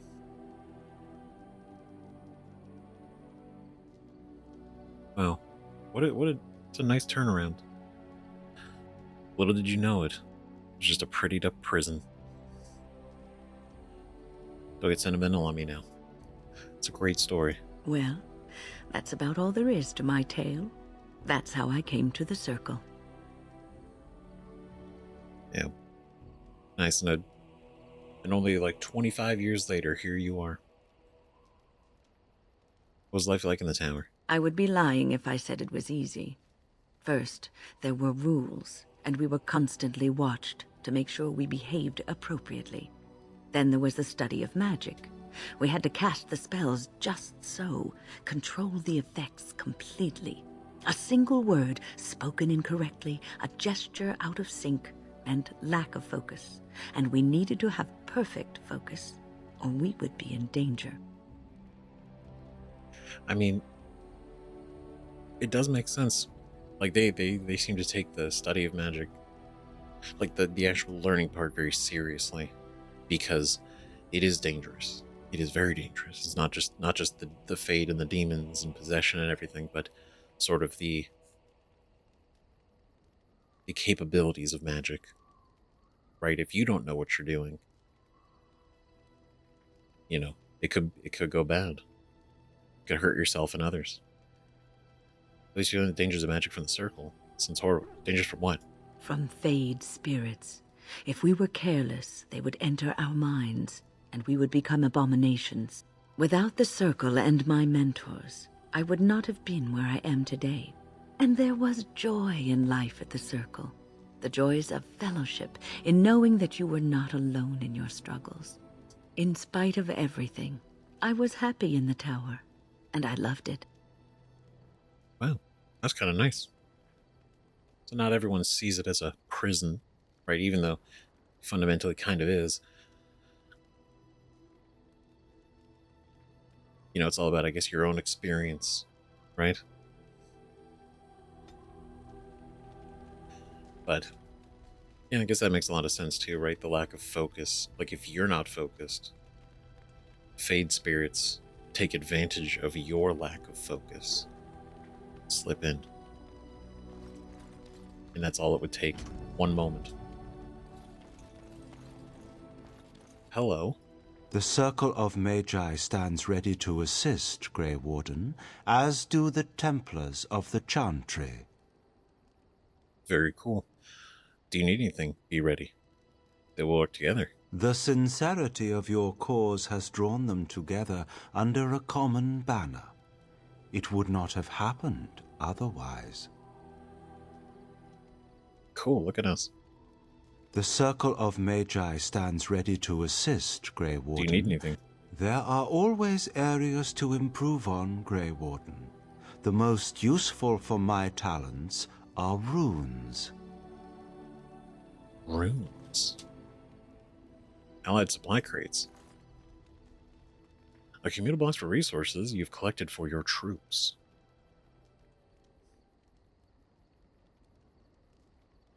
Turn in runes for the circle?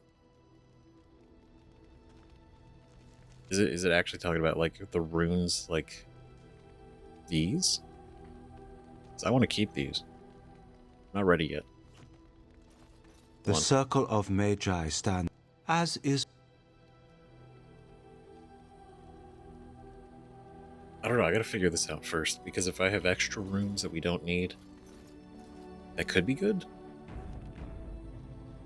Because it goes to the circle, right, which just empowers them, which is a good thing. We want that. But let's see, let's do a little follow-up.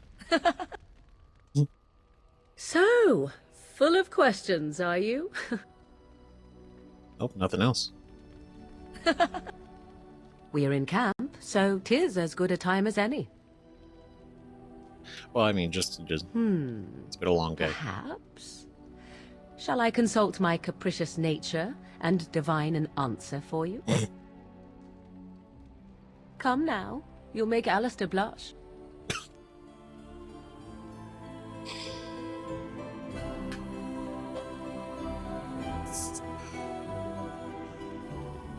Yeah.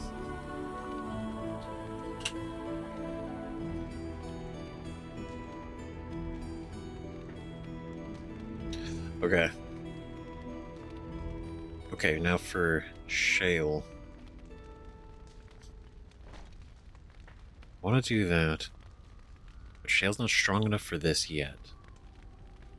Not yet.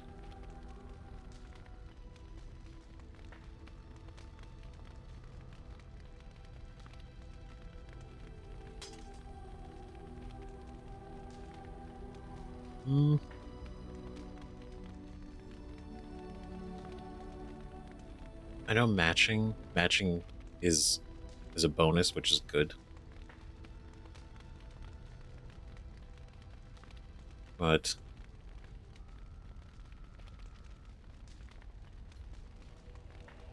we'll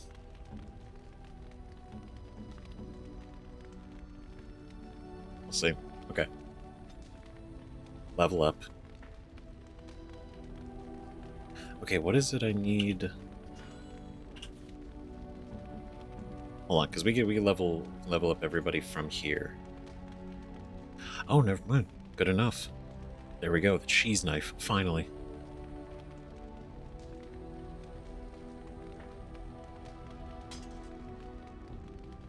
That's cool looking. Heck yeah.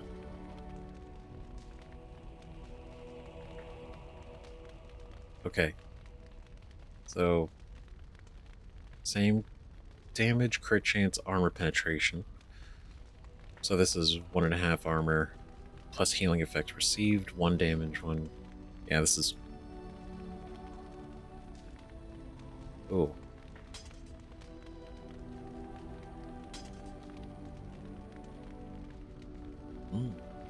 Okay. But wait, is it? It's probably better on the main hand, isn't it? Maybe.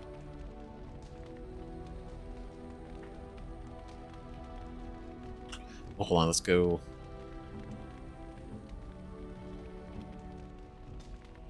We'll do this, right? We'll definitely want to keep up the cunning.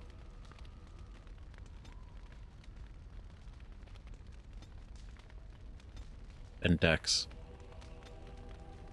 And then here we go. Ooh, expert stealing. Kind of want combat training though.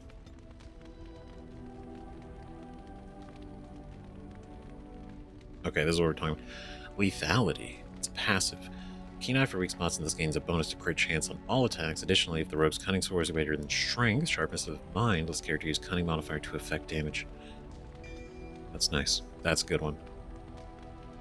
And then I think probably start putting into dual weapons, maybe. Yeah, realistically, I think I still think that's the good one, as we're gonna go with. Okay, now Shale, your turn.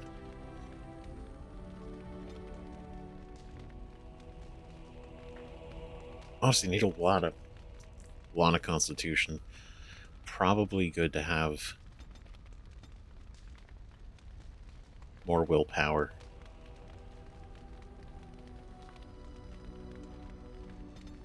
Strength. Here we go. Here we go. Okay. So, Killing Blow. It's activated. Shall concentrates all remaining energy into one tremendous blow. If the attack connects, it is an automatic critical hit, but Shale's remaining stamina is drained and added to the attack's damage. So, it costs all stamina, but it is a hit. That's cool. And then Stone Roar. Shale attracts the attention of a single target enemy who now views Shale as the most urgent threat on the battlefield, though the enemy may re-engage other party members if they attack it. Okay, so it's kind of like a taunt. But it works for like one enemy. Hurl Rock. Oh, we've seen this. That's a good one. Pulls a rock from the ground and hurls it at a target. Yeah, that's a cool one. Stone Aura. Support mode that imbues nearby party members with bonus to attack, defense, and health regen. Ooh, that's cool. So, offensive, defensive, ranged, support. I see.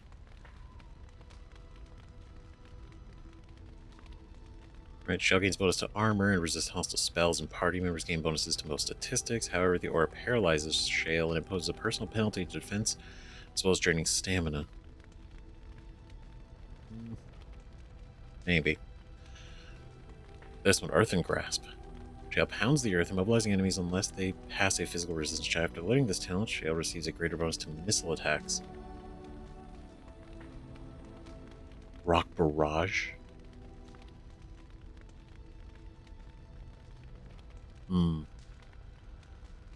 But again, we have to have Rock Mastery active to use these.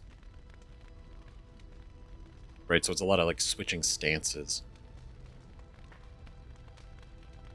I do like the idea of Killing Blow, like that's pretty cool. Like I don't think I'd put it in a tactic so we can like strategically use it. But that's a hell of a hit.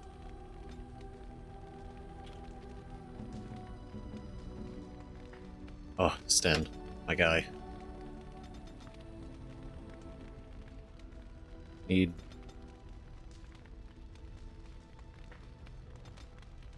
a little bit more of that. Okay. You give combat tactics, and then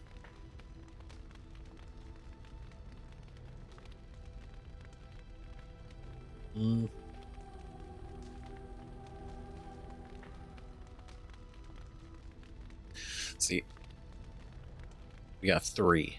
We got three. So bravery, stunning blows, two-handed strength. Make him a force on the field.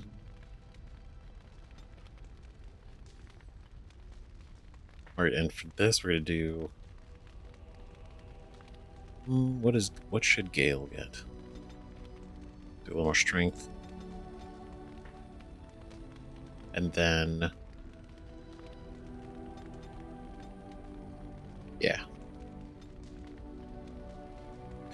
Combat training. Under rigorous combat training, given bonus to critical chance attack and armor, and then shred. Lunges at an opponent, tears at it with powerful jaws. If the attack hits, auto crit. If the target can bleed, takes additional damage. That's cool. Then Nemesis. The Mabard becomes a relentless killer. He gains bonuses to health and to health and health regen. Okay. Leads on his target, pinning it to the ground, attacks it repeatedly. Ooh. Combat training. Alright. Pretty cool. Right, and I'd basically saving these until we get expert combat training. And then we'll utilize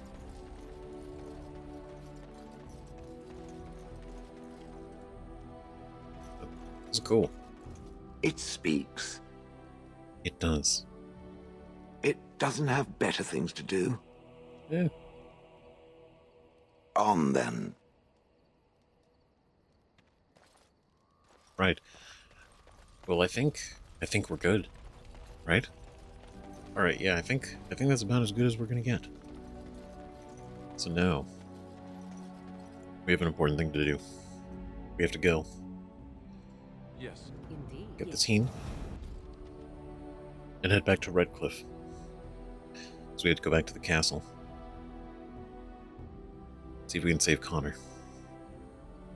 Right? Because Irving's already heading over there. So hopefully we can do something. Right? Because the idea is to enter the Fade and then sever the connection with the demon to Connor by killing it in the Fade. I bring word, sire. There are demands from the Banorn that you step down from the Regency. They are said to be gathering their forces, as are your allies. It appears it will be civil war after all, despite the Darkspawn. Pity. I also have an interesting report. There seem to be Grey Wardens who survived Ostagar. How, I don't know. But they will act against you. I have arranged for a solution, with your leave. What? The Antivan Crows send their regards. Oh, shit. An assassin? Against Grey Wardens, we will need the very best, sire. And the most expensive. Just get it done.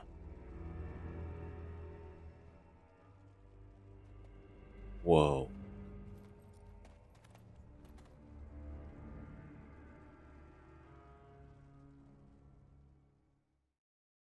Why does he look mixed?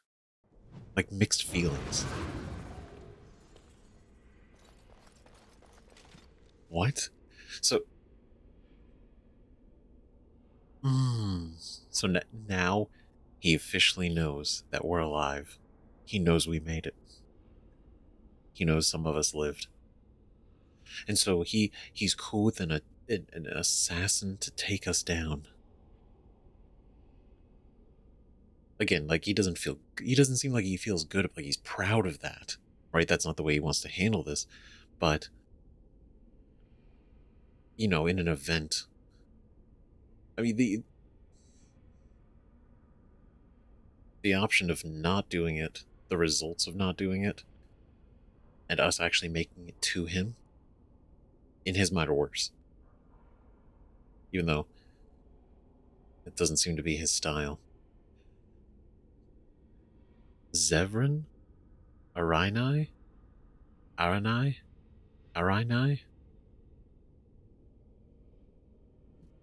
The crows send their regards, so it's an Antivan crow assassin. Between the Devinder Imperium, Rivain, and the Free Marches sits the nation of Antiva. Although it possesses few resources of its own, Antiva's location makes it a center for trade in the north, and the capital, Antiva City, is the wealthiest in the world. Antiva has virtually no army. The monarchy is too weak to support one. Most Antivans would be hard-pressed even to name the current king, as the true power lies in the hands of a dozen merchant princes, each with a personal army, and each locked in a constant struggle for power against all the others? What? Anyone would think then that Antiva would be a ripe target for invasion by one of her neighbors, but even the Kunari leave Antiva alone, for one very good reason. The House of Crows. The most efficient, most feared, and most expensive guild of assassins in the world calls Antiva their home, and their reputation alone defends the borders. Holy shit. That's not good. That's a bad sign. So this dude's coming after us. Oh, great. Like, we already had assassins coming for Leliana. Now we got ones coming for us. Shit. Greatest in the world. The Antivan Crows. Fuck, that's so cool. Like, that's not great news, but it's so cool.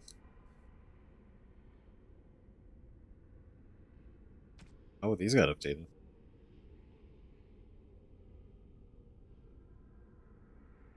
Right? His action sparked a civil war. Loghain's supporters found themselves fighting their neighbors, who blamed Loghain for the death of the king, as well as those who simply wished to take advantage of the power vacuum.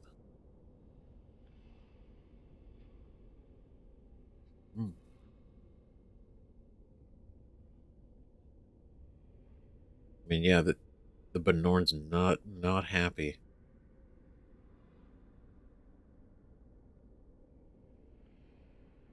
It's kind of a mess, isn't it? Even for him. Uldred and Howe.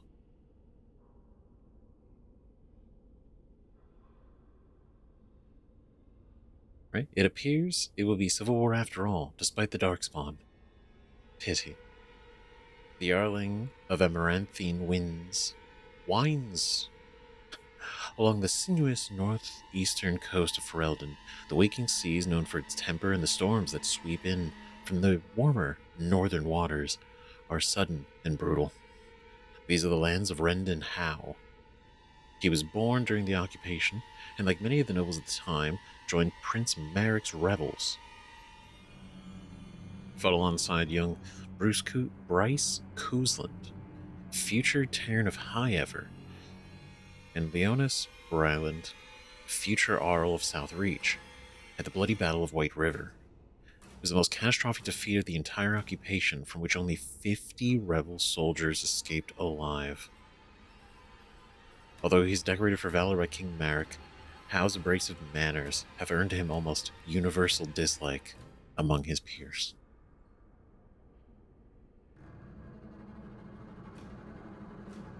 Wow, that's really...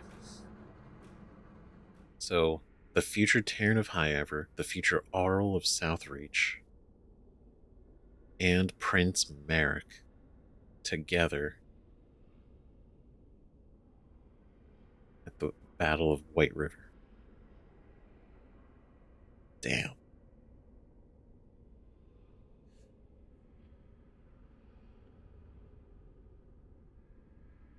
Then even with this, people don't like him personally. I mean, he seems completely loyal to Loghain, right? Which I guess is what you gotta be for somebody in that position, right? Because what's the alternative? Not good.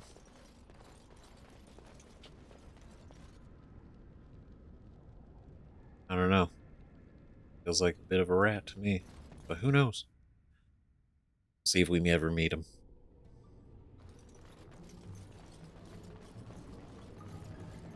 We have returned. Oh my god, you guys are here. This is great. Okay. Ah, there you are. We have brought lyrium and begun preparations for the ritual. We can start any time. Excellent. Okay.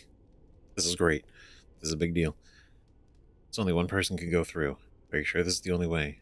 Giving last minute advice? It truly depends on the manner of demon. It sounds like a spirit of greed and desire, one of the more powerful in the hierarchy. It will likely engage you in dialogue and tempt you with an offer. Avoid it. Making deals with demons never turns out well. True. That's how we got in this mess. Are you sure this is the only way? It only works because the child gave himself to the demon willingly. If the demon takes over the host forcibly, we must slay the abomination. We have only enough lyrium for one attempt. I hope you succeed. Such a young lad deserves better than execution. Agreed. Okay. We got one shot at this. It's only one person can go through? Yes. We haven't sufficient lyrium at present to send more than one mage into the Fade. Alright, no pressure. Let's do this. I'm glad we decided to take this route. This is really the best option. Very well. Who will go into the Fade? Yeah, because realistically, like, we could have, you know, had Jowan do blood magic, sacrifice a soul, you know, and do it. As much as she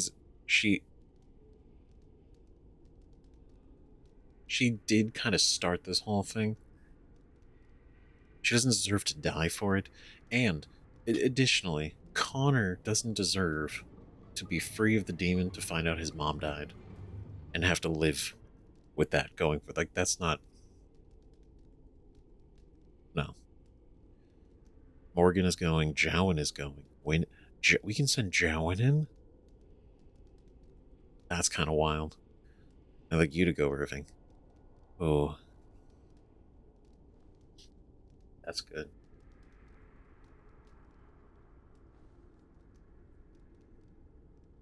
Somebody willing to take care of business? Morgan. Though Jowan would be interesting. I believe Morgan could do it. Like, if Irving went. I feel like he's got to perform the ritual, though.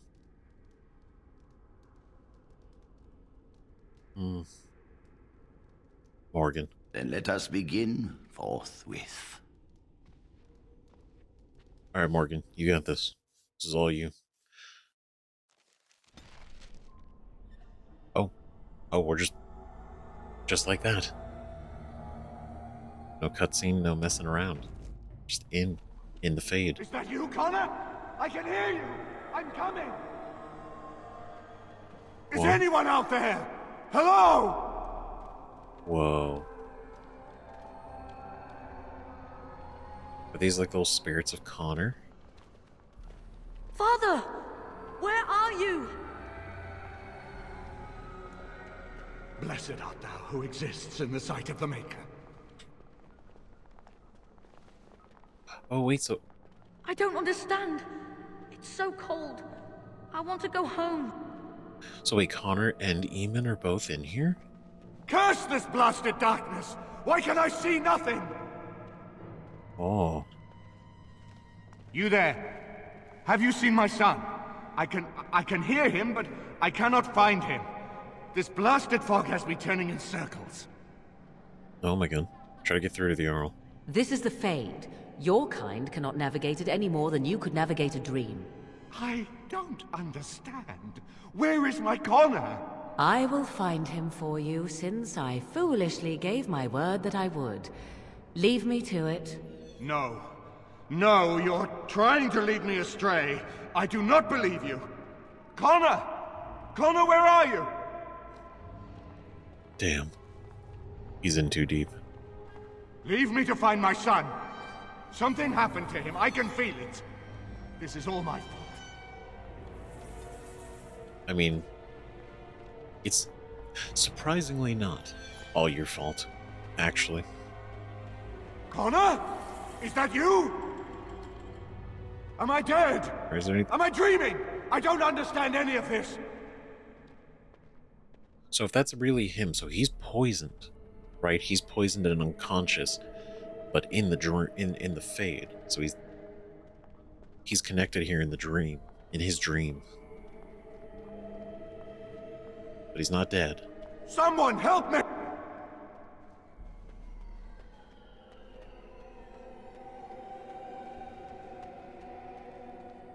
God, this place is so weird.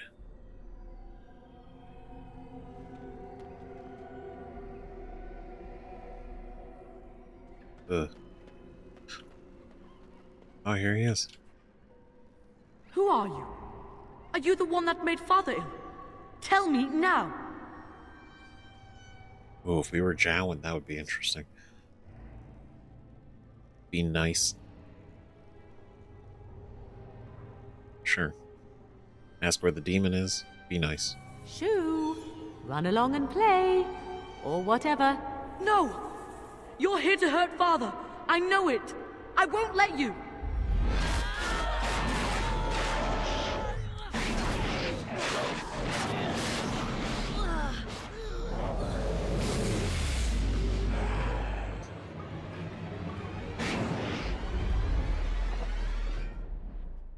Oh my, that wasn't...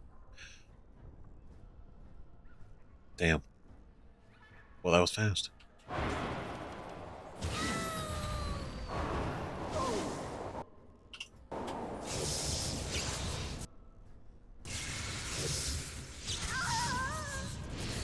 Didn't have a chance.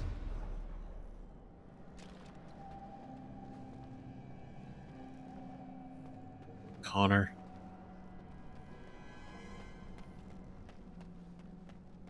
Damn it, Connor. It's not Connor's fault. Damn fucking demon.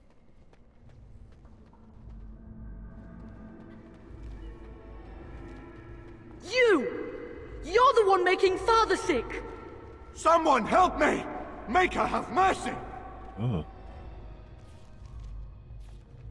Wait. I'll help him! You can't stop me! Yeah, I was like, wait a minute, this is different. Oh no, it's ever changing. Why do you keep hurting me? Why are you trying to stop me? Trying to help you. Enough of these games. Give me what I want. Trespasser! I will drive you out! It's not even really him. It's not even really him. Ooh.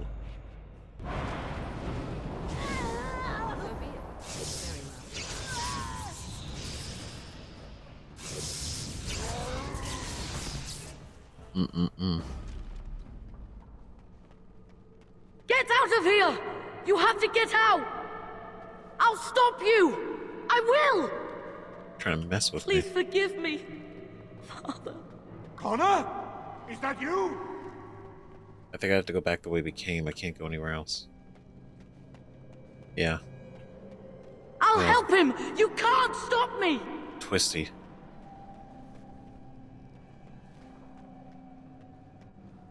Alright, good thing Morgan's prepared for this. I like how her be nice was as good as we could have hoped for.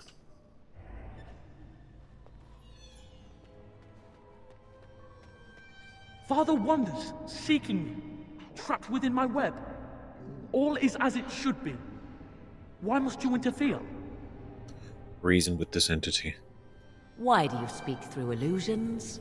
Come, let us converse. No. It is time for you to go now. Do not persist, or things will go very badly for you. For me?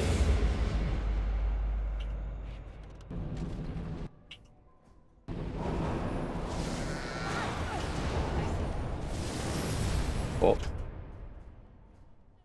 Okay. This. There we go.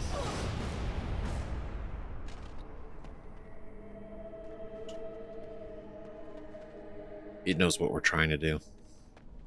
It knows we're able to.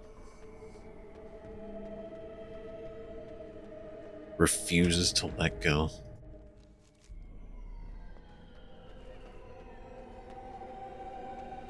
Very well. No more illusions. Now we meet face to face.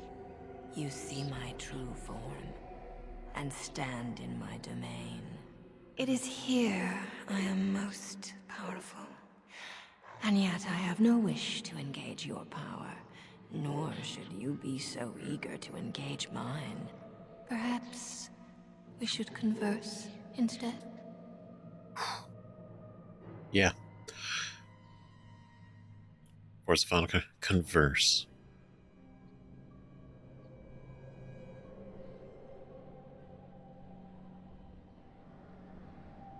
Curious. I will not become an abomination no matter what you try. One soul I already possess. I do not need another. You need not fear me on that account. I wish only to talk. Do you take me for a fool? I know better than to bargain with your kind. Alas, that is sad. Very well then. If you wish a battle, you will have it. Let us see if your power matches your boldness, creature. It does.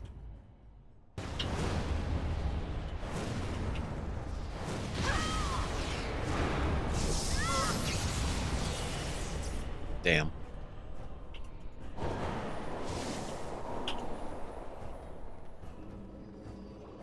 All right, strong start for her.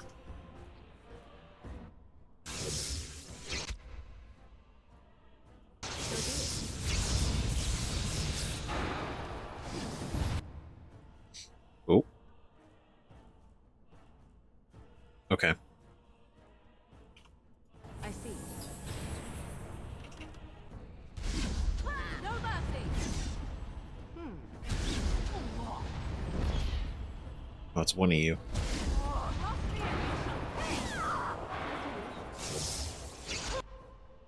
Okay. Okay. Okay.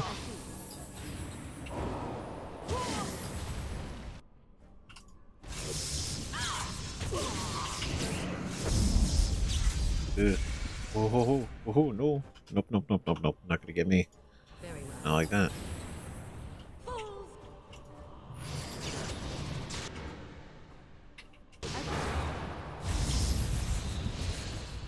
Damn.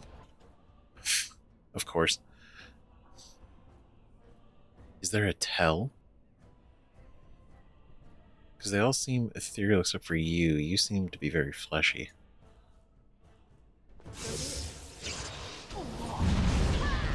Oh, yeah. Alright. Shame. Could have done this another way.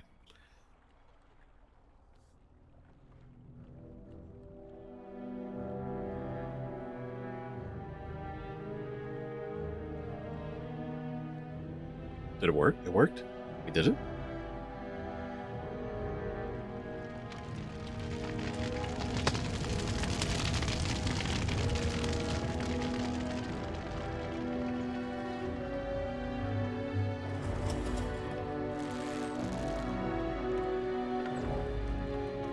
Damn.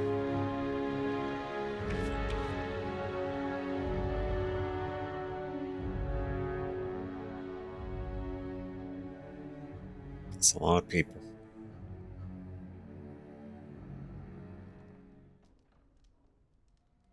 So it is over. Connor is his old self. He does not seem to remember anything, which is a blessing.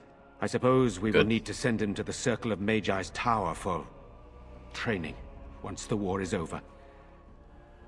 It's so odd to think of the boy as a mage, of all things. Eamon has much to mourn and rebuild should he recover. But at least he can be thankful that both his son and wife are safe. I owe you my deepest thanks. I can scarcely believe Connor is the boy he once was. There is still the matter of Jowan. His poisoning Eamon began this whole mess, yet he lives. I must decide what becomes of him. We will hold him for Eamon to decide his fate. If he doesn't recover, Jowan's fate is sealed. What do you think? You know what? I feel like that's fair. Because he was the one who was poisoning him. And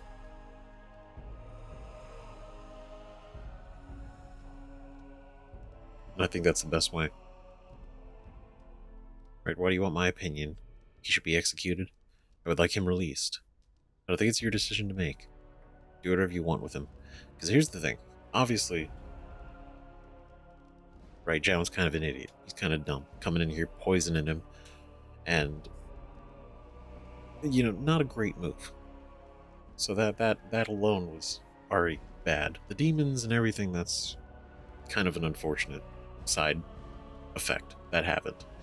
But the poisoning is the real thing. Why do you want my opinion? You spoke with him, have you not? You know what he has done better than I do, even.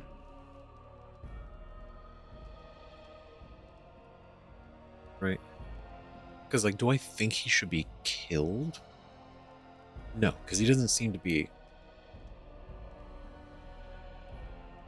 Jown doesn't seem to be a danger, right? Like, yes, he's a blood mage. Maleficar. But, you know, he's not treating it the same way that other blood mages do. And it does seem to be genuine that he used blood magic to, you know, basically to be free, you know, and not to oppress or kill. Exactly.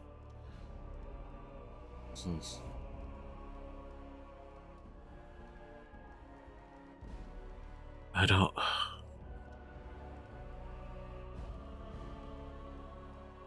Would you find him useful?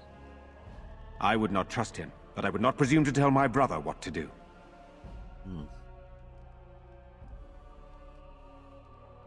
Do whatever you want with him. I don't think it's your decision to make. I would like him released. He should be executed. Oh my god. Okay, these choices. Okay.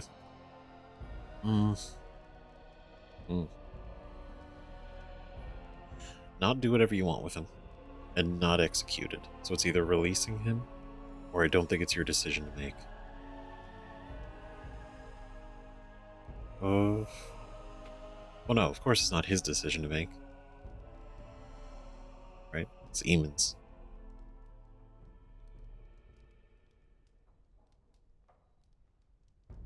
But it's like, what are the odds? Like, he would probably...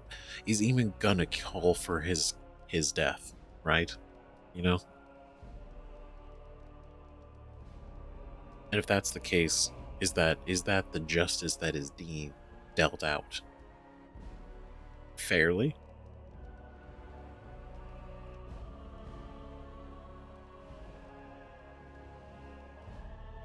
Because the idea is like, what good does it do to kill Jowan, to have Jowan killed? What good does it do, not just for them, but for the world, people, for Jowan, right? For the mages.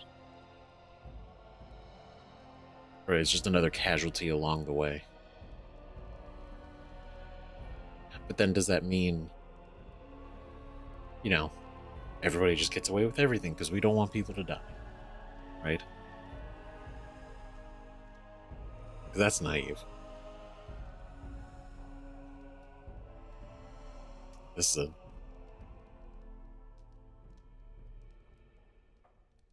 I would like him released.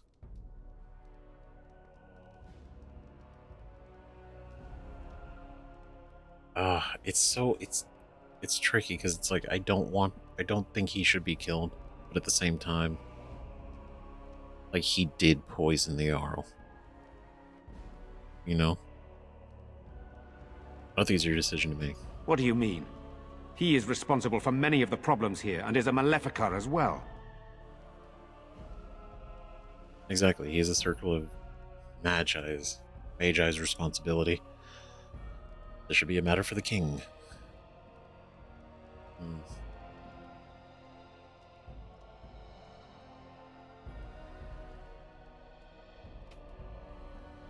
It's true, circle of Magi's responsibility.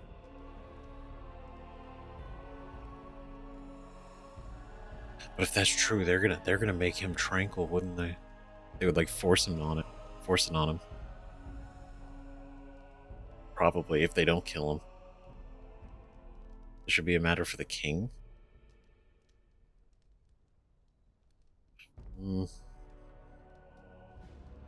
I mean, king, like, Like the King of Ferelden, or like King?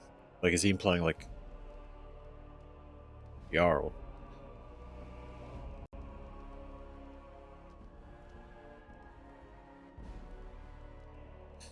Oh boy. He's a Circle of Magi's responsibility. Technically, yeah.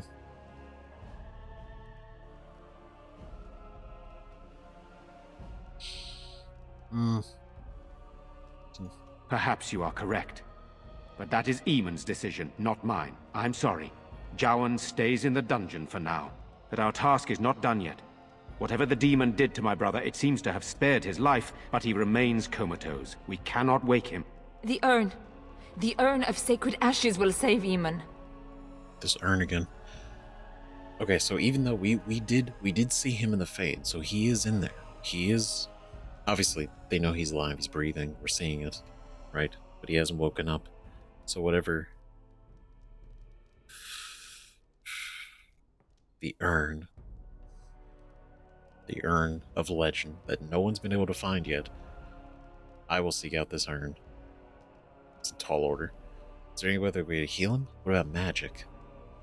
Well, they tried magic, and that's what got him. They tried magic. It didn't work. The urn is a legend. Might never be found. And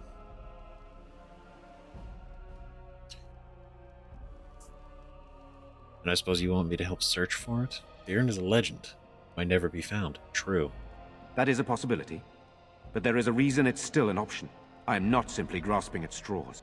My husband funded the research of a scholar in Denerim, a brother Genetivi. He has been studying the inscriptions on Andraste's birth rock. When Aemon fell ill, I sent the knights to speak to Genetivi. I hoped that he had finally discovered the location of the urn of sacred ashes itself. They were unable to locate Genetivi. In desperation, I sent more knights in search of the brother, or some clue of the urn's location. So do I find this relic, or what do I get for seeking this urn? I have the Darkspawn to contend with. What will you do in the meantime? Yep, sent more knights out. More clues, and so far nothing. I will see if I can find this relic. I mean, if that's the one shot we got, right? And I mean, Brother Genetivi is real, right? Andraste was real. Genetivi is real. These are real individuals that live. These aren't myths and legends and concepts, right? So, you know, theoretically, the urn does exist. Just, No one else can. Even if I wished to do it myself, I cannot abandon Redcliffe to its own devices. Perhaps you could seek out the brother's home in Denerim and see if any clues remain on his whereabouts. It is the only place to begin the search, I think. I must go to the hall and begin rebuilding. I wish you luck, and may the Maker go with you. good lord. Crazy. Because that is... Man. Another thing to do in Denerim. It's gonna be a busy time out there in Denerim. But this... We have now taken up the task of searching for the Urn of Sacred Ashes. Oh my god. Jeez. Arlessa Isolde.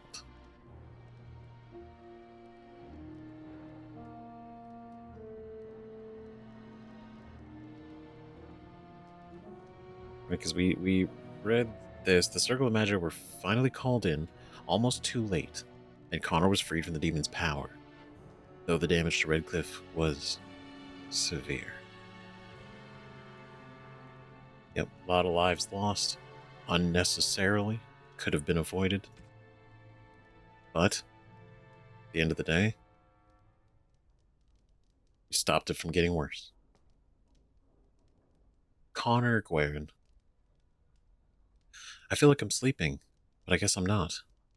While most of the bands and Arls of Ferelden cart their children with them to the land's meet in interest of eventually marrying them off, Connor spent his entire life at Redcliffe. It's hardly surprising the child possessed the gift of magic. Right, because we read this before. Right, all mages are beacons to attract the attention of Fade spirits. And then with the aid of the Circle, he was freed from the demon's power. Connor will be sent to the Circle Tower where he will no longer pose a danger to the innocent. Which is a shame, but at the same time, it's a great, it is a lesson of why they kind of do what they do. It's a bit of an extreme, right? Taking him away to go to the Circle, right? To basically save everybody else, to keep everybody else safe. But, you know, looking outside of that, you see what happened here is exactly in their mind. I see where they're coming from to an extent of why they do what they do. Because mages are so susceptible, right? If they're not properly trained or shown how to, you know, kind of resist the Fade spirits, or like understand what could happen to them, you know, then this would happen everywhere. This would happen a lot, right?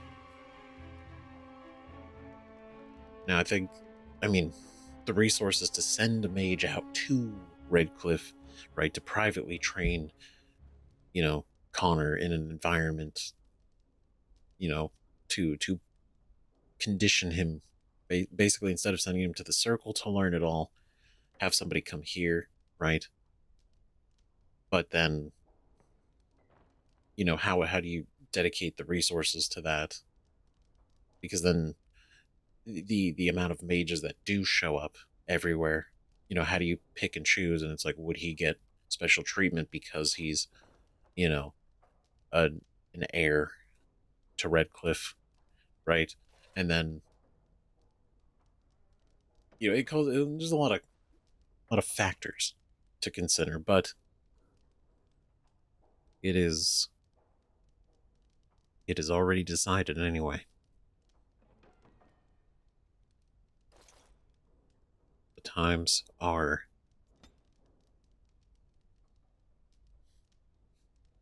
well, they're never truly good. They're just less bad.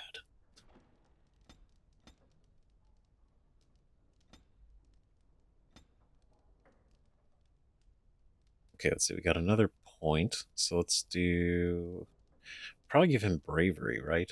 Because that passive is really, it's pretty good. Especially for him. Right, the number of enemies above 2 that the warrior is engaging. And win.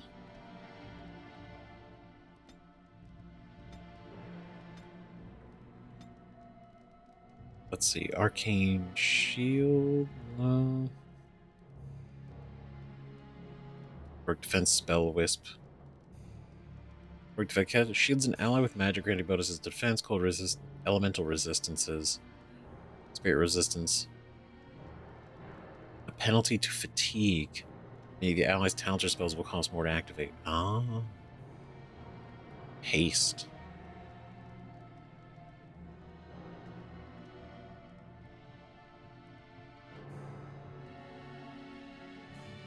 Okay.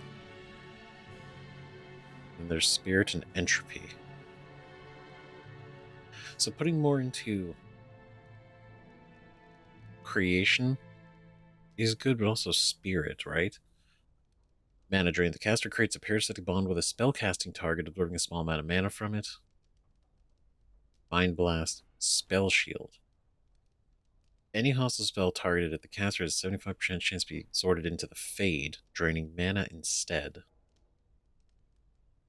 So, yeah, Mana Shield. It sounds nice, but we need mana. So I don't know if that would really be worth it.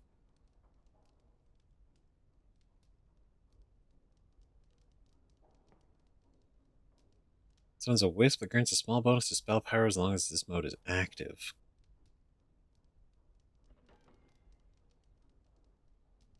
That could be good.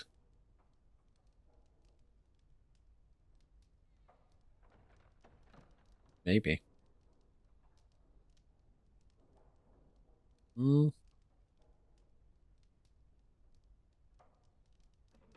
Like, as much as I'd want to give these other abilities, I think keeping Wynn kind of focused on support is the best. Like, I'm getting too carried away.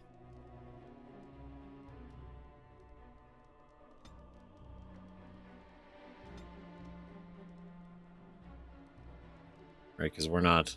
Yeah, we're almost to the next level, which I think is going to get us that. I have faith that you will find a way to help my husband. I hope so. Pile books and other book. The First Blight Chapter 2. Oh my. Oh jeez. Alright. Because you read Chapter 1. Chapter 2. People today have little concept of the consequences of the second sin. Oh, believe me when I say that when asked, pious, chantry-going folk will curse the use of foul magic, spitting and snapping their fingers, but none live today who actually remember the horror that was unleashed so very long ago. Whatever records might have existed regrettably did not survive the chaos and ignorance that was to follow. We have only the tales of survivors handed down through the murky ages and the dogma of the chantry to instruct us. And that is precious little indeed. I believe I am not understating when I say that the second sin unleashed the bane of all life upon Thetis. The Darkspawn were more virulent than the worst plague, a heartless force of nature that came into our world like an ill wind. We know from accounts of later blights, as these Darkspawn invasions came to be called, never has a more appropriate name existed, that the Darkspawn spread disease and famine wherever they tread. The earth itself is corrupted by their presence, the sky roiling with angry black clouds. I do not exaggerate, my friends, when I say that a mass gathering of Darkspawn is an omen of dread cataclysm. It is said that those cursed magisters who became the first Darkspawn scratched the very earth to find solace in the darkness of the dwarven deep roads, and there in the shadows they multiplied, whether by intelligent design or by some last vestige of worship in their minds. They attempted to locate the old gods they had once served. They found what they sought.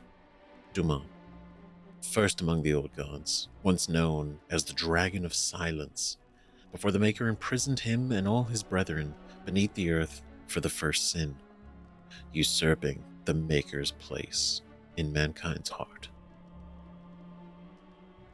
The slumbering dragon awoke, freed from the Maker's prison by his twisted followers, and became corrupt himself. Dumas was transformed into the first archdemon, his great and terrible power given will by a rotting, unholy mind. With the Darkspawn horde following, Dumas rose and took wing in the skies once again, bringing ruin to the world the Maker had created.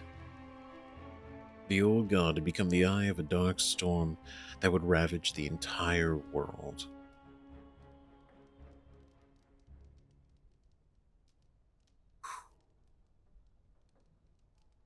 Okay, you could feel the buildup of this between the first chapter and this one.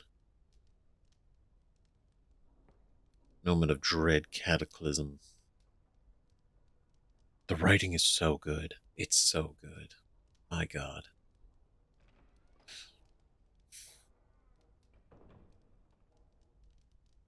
Send to the deep roads, where they found Dumas, the first among the old gods, the Dragon of Silence.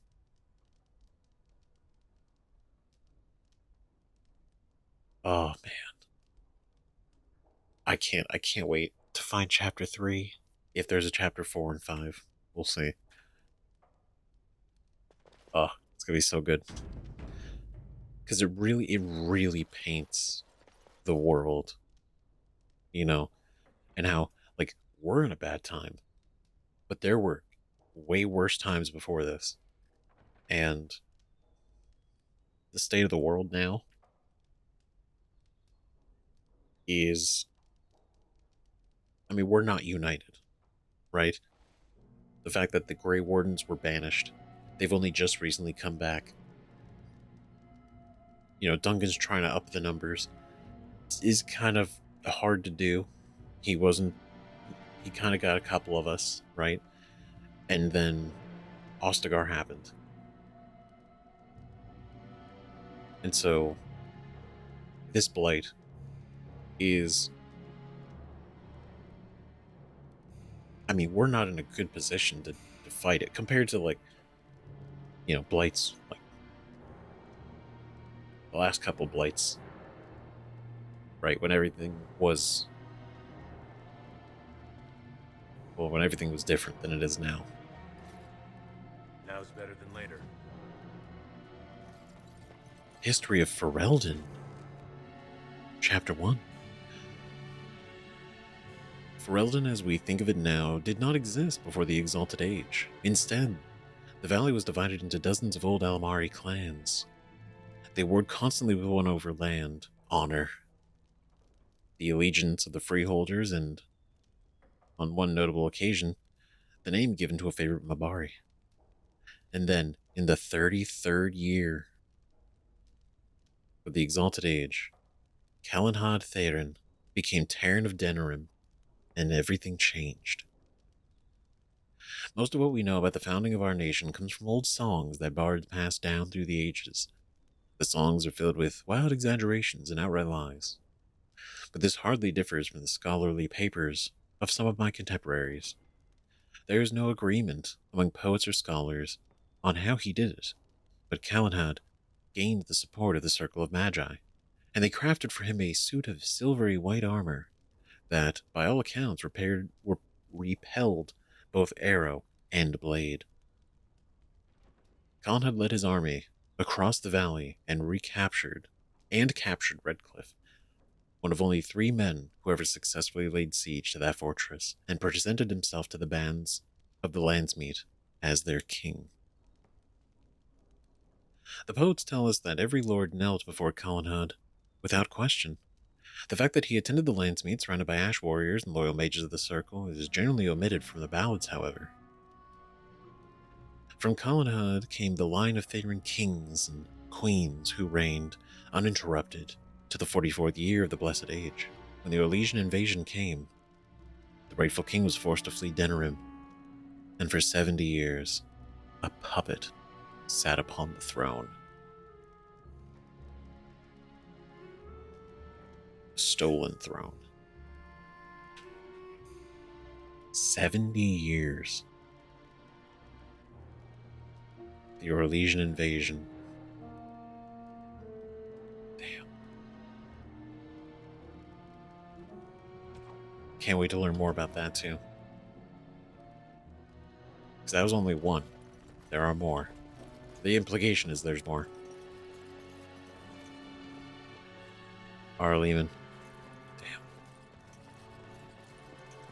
That's crazy. So he's still alive. He's being kept alive. Even though we took out the demon that was connected to Connor, that was not the same. What am I trying to say? So whatever state, the state that the Arl is in is caused by this demon. Even though we defeated it, the state is still current, right? Because the poison, this is not a result of the poison. Poison was going to kill him. The only reason that he's alive is because of Connor making the deal with the demon to keep him alive. We need the urn to not only probably purge the poison, but also to get him out of this state of being. Oh shit, there it is. Dude, that's like a main thing. Medicines and magic have failed to cure Arleman, who slips closer to death each day. You've been told that the Urn of Sacred Ashes, containing the ashes of the Maker's Prophet on Droste, has legendary healing powers. Lady Isolde sent her knights out in search of the urn, but so far they have returned empty-handed. If Arleman is to have any hope of recovering, Andraste's ashes must be found. Locate the Chantry Scholar, Brother Genetivi, in Denerim. He is the only man in Ferelden who is actively researching the urn, and will have important knowledge to share with you. So we're going to actually be able to talk to Genetivi himself. That's cool. And then we found this, right? You found Flynn's tome and gave it to Morrigan. She's been quite a year to start studying it, and Maker only knows what she'll learn from it. I'm quite curious if that's going to kind of turn into anything. Oh. Ritual worked, and Mage was sent into the Fade to do battle with the demon. There, in its own domain, the demon was defeated. Connor is free. But it's not over yet, because we have to save Arl Eamon. Okay. And then the Mage's Collective.